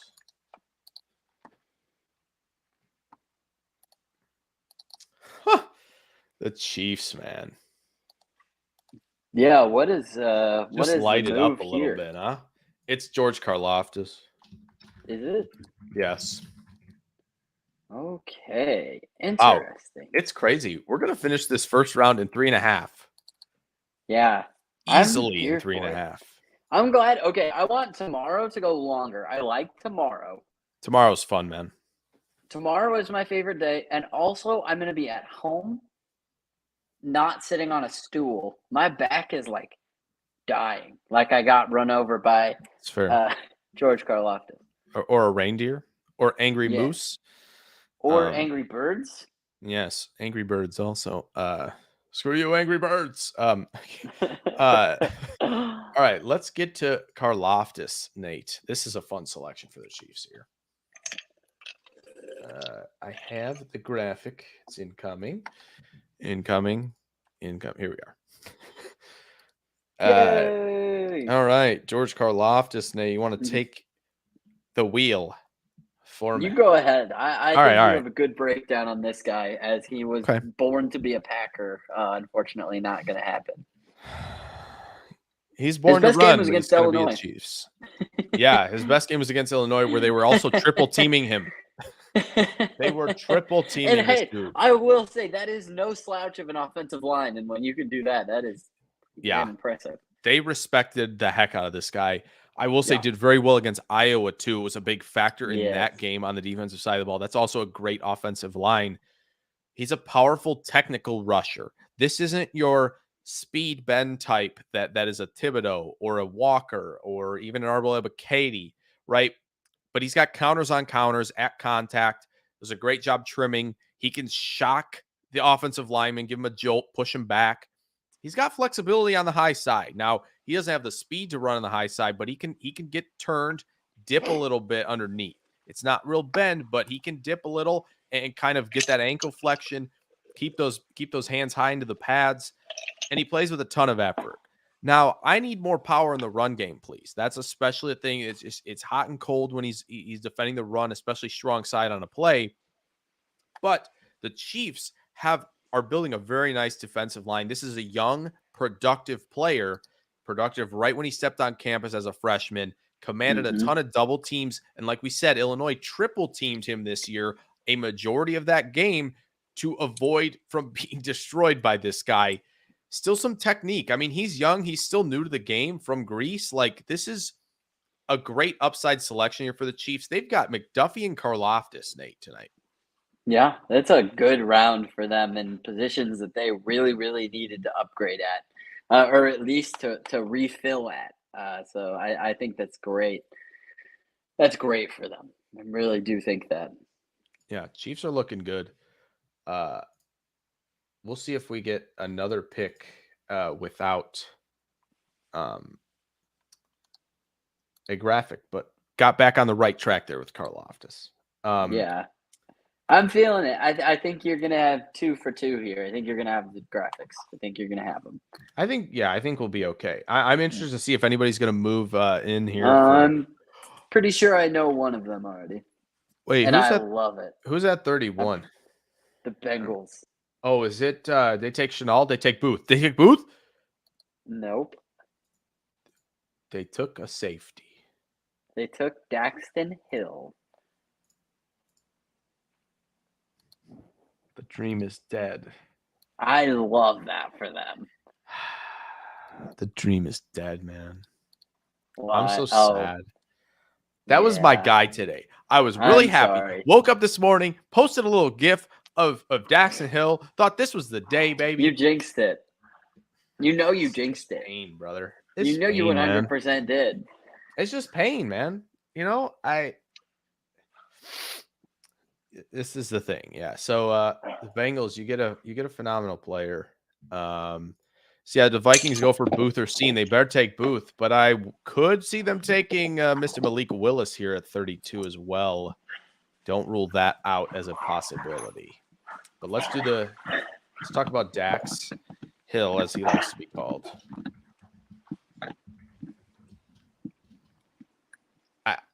I love it. It felt like they weren't going to go offensive line anyway, Nate. It just felt like we were plugging in Linderbaum there to hope he went in the first. Like this makes much more on par. A lot of people thought linebacker. I thought secondary made a lot more sense because they definitely still need help there, right? Yeah, I would have put money on corner or safety, and at this point in the draft, I was pretty confident it was going to be a safety, whether it was Cine or Hill. Yeah. And Hill makes a lot of sense for them. They can plug him at free safety. He can also play a little bit of nickel, and has that straight line speed that you really like. He's a smooth mover, good tackler. Can do zone, can do man. Super, move him around, use him however you want. I'm super excited. One critique I've seen about him, which is annoying the crap out of me over the last couple months, so I have to get this off my chest, was that he can get, quote, I wrote this down in my notes about this guy that people have been saying. He can get, quote, lazy in his transitions and be slow to open up. I think lazy is a why do you need to use lazy? That's a weird thing. It's not a good word. It's not a good word at all. If you're slow to open up, you're just slow to open up. That's just how it works. It's like not you need to open laziness. up quicker. Yes, it's silly. For a guy that is this overly good, patient would be a good word, apparently. This is a top 20 player for me, and I am super excited that he found his way to Cincinnati. Oh, you know where he was ranked for me? Nate? No. 12. 12. Okay, I had 12, him at baby. 15. Oh, okay. Nate and I both got this man top 15 player. This is a Yeah. great player. This guy He's got a great. mid first for me. Like we said, just a hair over 6 foot there, 191 pounds, another elite athlete. Of course, Nate mentioned that versatility, and he's aligned everywhere. A little bit less deep than maybe you'd like, but again, when you're the Bengals and you play, a ton of one with Jesse Bates over the top, that's your elite range guy. Dax Hill has range too, but he's allowed to be in the robber role where he can recognize coverage, attack, and finish with the speed and power of the momentum to generate big time collisions. But he's also a good form tackler as well. Like I said, route recognition. The only thing for him really was finding the ball better at the catch point, right? Just maybe a tick late at finding it when he's deeper in routes with guys. But he made some more plays at the catch point this year than he had in years past. That's great news for the Bengals. They're building up a secondary that they need to work on. So yeah, we said the Vikings could go Booth or Cine. This is a good point. Maybe just lacks anticipation. That could be. Yeah, the profiles aren't always the best. I don't like Nate said, using the lazy word is a weird thing to use. Did they take Malik? They took Malik. No. Nothing to do with that yet. You see Lamar Jackson's tweet? No. He tweeted WTF after that pick.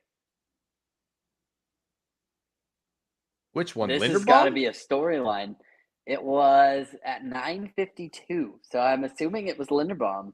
Why is that bad? I think he wanted a weapon. Another one. That's all I can You have a great one. You have a great one. Bateman. I think it's because they traded his best friend tonight. I mean, yeah, trading Hollywood Brown, it. I understand. I feel like that's what he's saying it to rather than picking Linderbaum because they needed a center. Yes. I don't think he's going to look protection in the eye and say, what the heck are you doing? And say, what the heck? No, I think it's a mixture. But yeah, majoritively that trade. But that last year of his contract, is he going to leave? You got to be kind of worried about that if you're the Ravens. Is this the load up and go for it year? What? I mean, it's interesting. Yeah, I like that. Yeah, I mean, the Ravens end up clear winners. I think the Giants are clear winners tonight. Obviously, the Dax Hill with Jesse Bates is stupid good. Von Bell free agent after this year as well. I really think the Vikings might Malik Willis this sucker here. I got a funny feeling. And guys, we're going to have a guest come in here to wrap up the show tonight.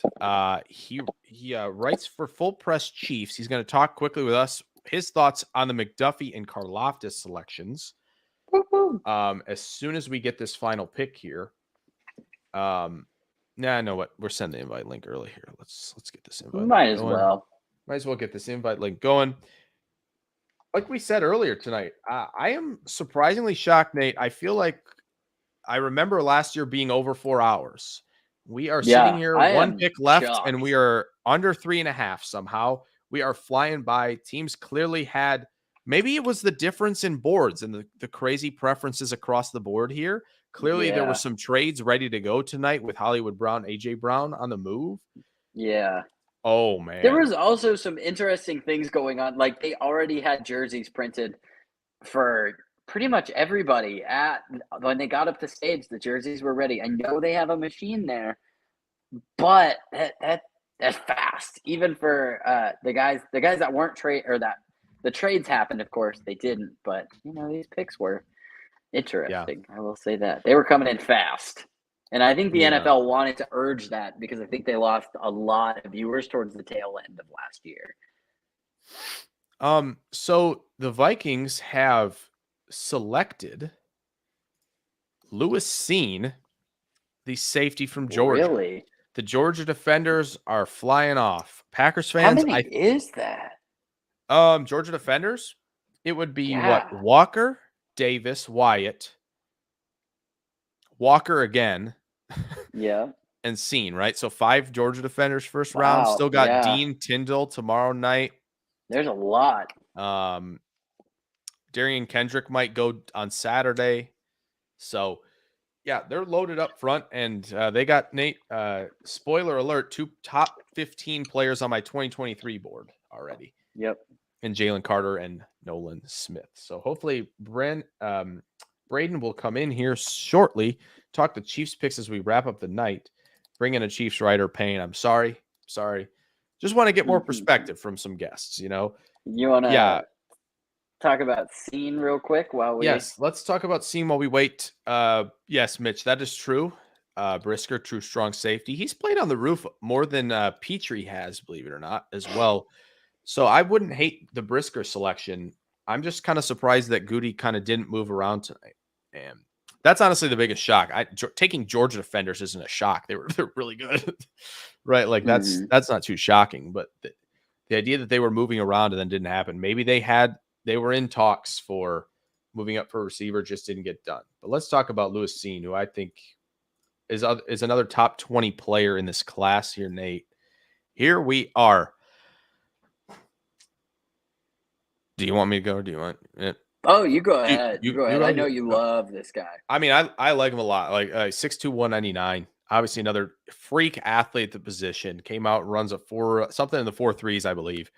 Like I said, athletic freak, hits with authority. This dude is very much Jonathan Abram when he's hitting you, but also has the processing skills of a real threat at safety.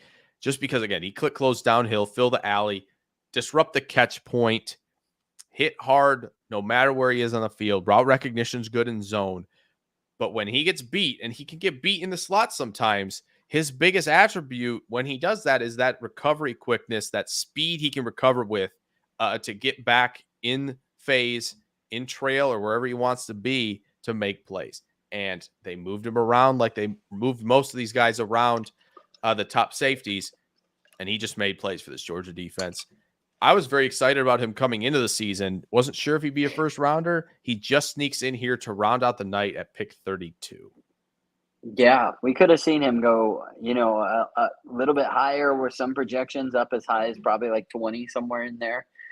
Snuck in and got in there. And a good fit, at a position where Minnesota really needed to hit on this right now. I like this. I think they might have been hoping that Dax Hill ended up as this pick for them, but I think they like the downhill ability it's seen as to offer. It'll be interesting. Yes, definitely.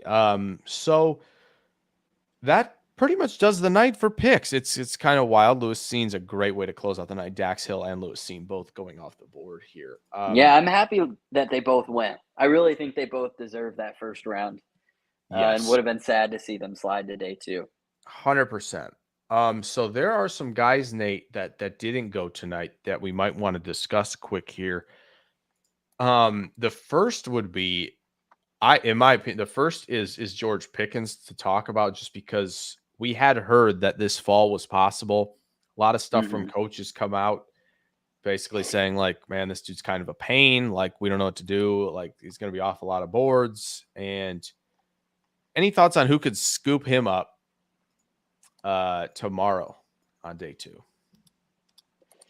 It's going to be interesting to see just how much has come out. I haven't read a ton of it, but this guy, has the ability to perform, to be a perimeter wide receiver in a downfield passing offense. He's a really good athlete with downfield speed and pretty good body control. He's not a great blocker, and it's pretty wiry in terms of frame. I think they've got him at a little under 6'3", something. I don't know weight-wise what they have Pickens at. It's like, here, I got it. 6'3" and a quarter, 195. Okay, so a little over 6'3", actually. That's better than I thought. Yeah. But it'll be interesting. I think there's a lot of factors that project into this, but all it takes is to watch him against Cincinnati from a couple of years back, and you can see the flashes of why somebody might, take him early second if they think they can work it out. Yeah, 100%. George Pickens. I think the other one, Malik Willis. We clearly thought Malik Willis was going to be going tonight.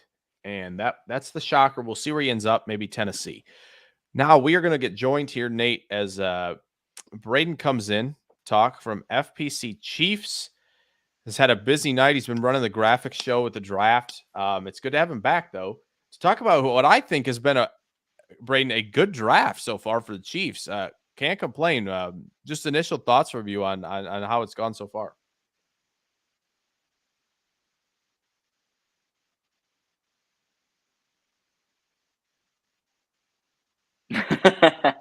Uh-oh. I haven't heard him yet. Connection seen might movement. be I a think little we might be unstable. breaking up, but that's there's a lot of. Oh, there we go. You guys hear me now? Yes, we hear you loud and clear. Yes. Sorry about that. No worries. No worries. You are good. Trust me, I've had my fair share of breaking up stuff tonight during the show. Not to mention dogs in the background and everything else.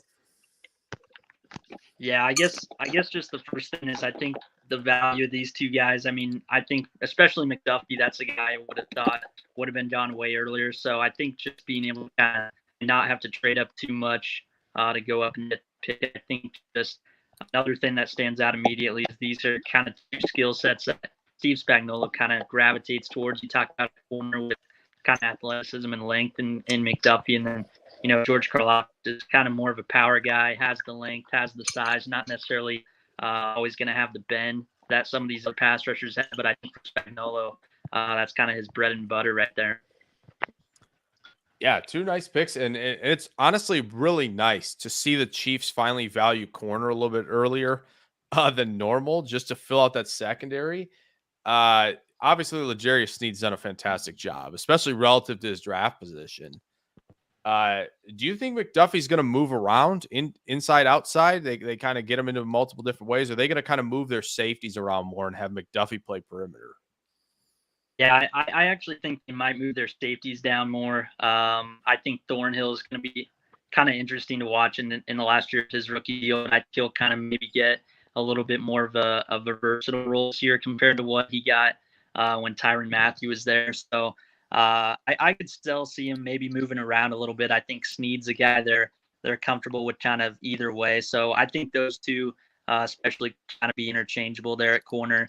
I think overall I would not be surprised to see McDuffie actually get more slot snaps early on. Yeah, definitely good to that spot.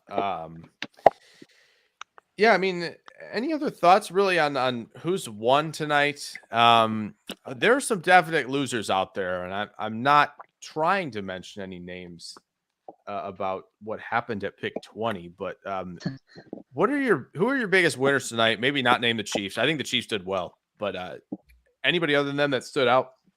Yeah, I think probably the New York Jets. I guess either New York team, but I'd probably slightly just because I think that defense was probably a little bit more glaring than anything. Maybe the Giants that fixed. I think when you get Sauce after Stingley. I mean, I still think Stingley's a good player, but I would have thought Sauce was the first corner off the board. And then Jermaine Johnson, I don't know what you guys kind of thought about his slip, but to get him in that spot, I mean, that's going to be a pretty a big deal for a guy like Robert Saleh. Yeah, that was a wild fall for sure.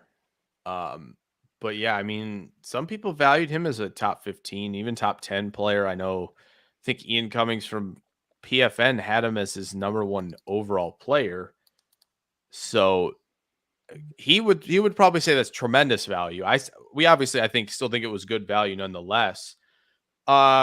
Is there anybody that you watch tonight and you go, I'm concerned from an AFC perspective? Let's see. I would probably say, honestly, it's tough. I'm kind of thinking about vision here. To a degree, I think the Titans are interesting. Just getting Treylon Burks. Obviously, with the AJ Brown trade, it's not maybe an immediate one-for-one swap, but I think kind of getting a player a similar build is going to be really interesting for Tannehill, which looks to be possibly a make or breaker for him. So the Titans are really interesting, I think, in how they can use them. Honestly, probably not the worst spot in the world for him to go to. I think they did really well in that spot, considering what was already off the board there at wide receiver. Yeah, definitely. Anything you're looking forward to tomorrow in terms of either just a landing spot for any player or just the Chiefs in general, or maybe both? I guess for a player, I guess Malik Willis, how long is he going to last year? I think Matt Corral will be interesting to see where he goes as well. So the quarterbacks is probably where I'd go for players, but I guess what wide receiver goes first tomorrow is kind of where I'm looking to, of course, for kind of the Chiefs side of things, but just a lot of just kind of differing opinions on certain guys that are on, I think, similar tiers when you look at George Pickens, Christian Watson, and maybe even Alec Pierce as well. Yeah, going to be a big day for the big-bodied receivers. Yeah, it'll be exciting. I can't wait to see where Booth lands for sure. Right. Yeah, I mean, so yeah. Braden, before you go, you can always plug your stuff. Real quick, we're probably going to get out of here pretty quick. But yeah, definitely wanted your opinion on the Chiefs. Tell them where they can find you for those that are watching. Yeah, you guys can follow me on Twitter at Braden Holocheck9. Follow us also at FPP_Chiefs. Going to be busy right after this, getting a couple quick write-ups done about the two Chiefs selections tonight. Of course, fullpresscoverage.com. We'll kind of have everybody there with all the picks this weekend. I was not really prepared for much trades tonight as there was, but we got them all done. So very exciting night, and can't wait to keep it going all weekend. Thanks for having me, guys. Yeah, hope to have you tomorrow. Yeah, for sure. The Chiefs should have an election or two tomorrow still, even after moving up. So, yeah, hopefully you'll be able to join again. And, keep up the good work. Excited to see what Full Press has this weekend as well. All right, always thanks, good guys. stuff. Yeah. Yeah. All right, Nate. So, talking about Malik Willis, Yeah. that fall is kind of wild, Nate. Do you envision the Saints even taking a look at finding a way to get back up here for him potentially? I do. I think if they're truly interested in a wide receiver, they will. I will say, or a quarterback, excuse me. I was going to say it follows into my next sentence with a wide receiver. They drafted, there's a change in head coach. The system stayed the same. Ohio State wide receiver, small school tackle. This is the Saints game plan that has been in place for years and has led to 9 or 10 years of great success, even following a Super Bowl and a little bit of a decline for a little bit. But a lot of Saints fans right now, much to your point, are saying, hey, you got to be at least looking to move up and look at this, who I think a guy that Saints fans would love to have. I think if you put him into an RPO, offense with Michael Thomas, Alvin Kamara, Chris Olave, and kind of groom him behind Jameis Winston even for this year or two. That would be so fun. Just let him throw in the shallow areas and throw it vertical. And this is the type of guy that, in my opinion, could become a Pro Bowl caliber player in the right scenario and with the right time. I don't want him to start year one. I want him to have a good situation. And I think you'll see him thrive. Yeah, 100%. I mean, and Mitch, thank you. If you took off already, I appreciate it.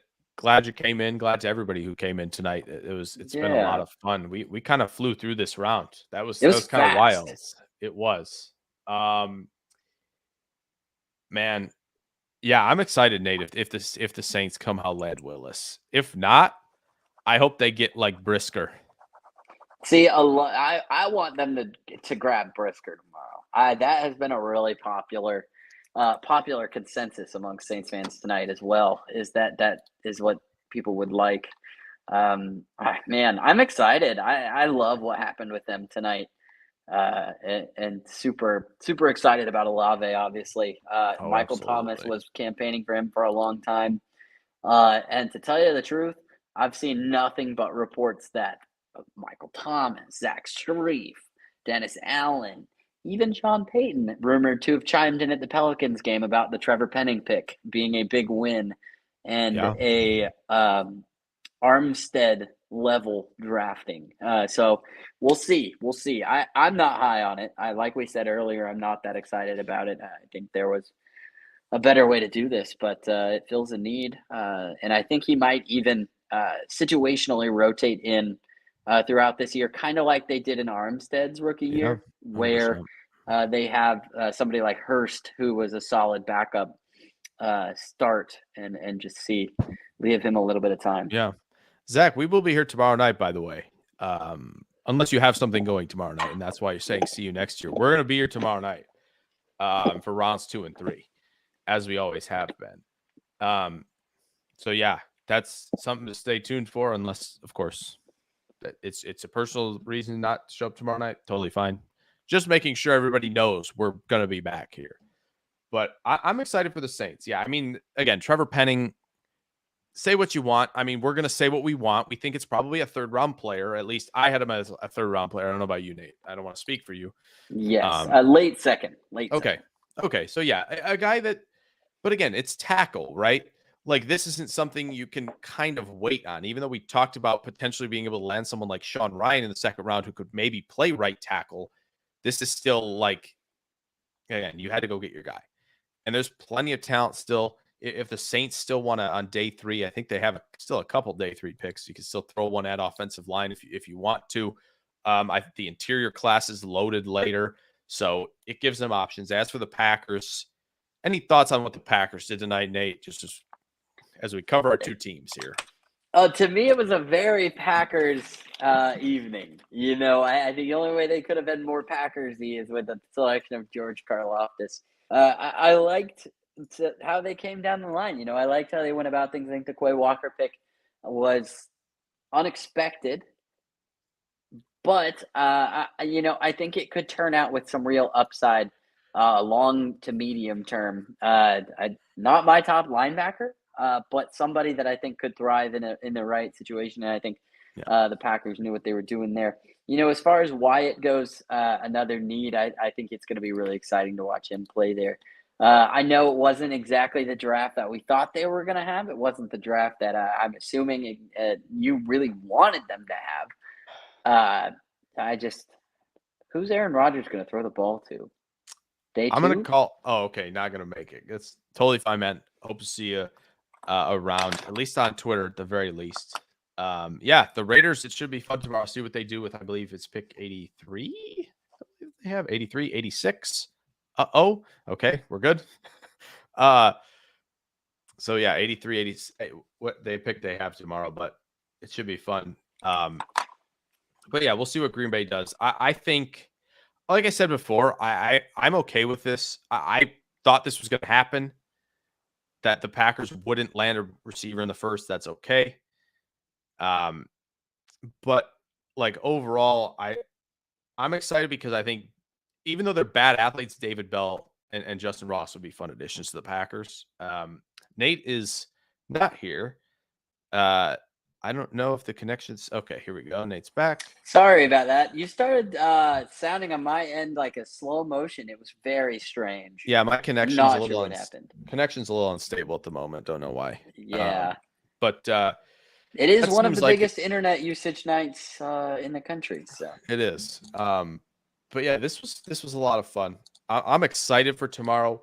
We might potentially have a super show in the works tomorrow. I'm not sure. It would be amazing. Not confirmed yet. But all I'm saying is, for those who are still here, tune in tomorrow night. It's going to be a blast. It's the best night of the year. I think it's going to be the best because by the time we get to round 3, we are humming with picks. We get to talk about the players in depth. And you know what? We get to have a little bit more fun tomorrow night. You know, it's Friday night. So we're going to have some fun tomorrow.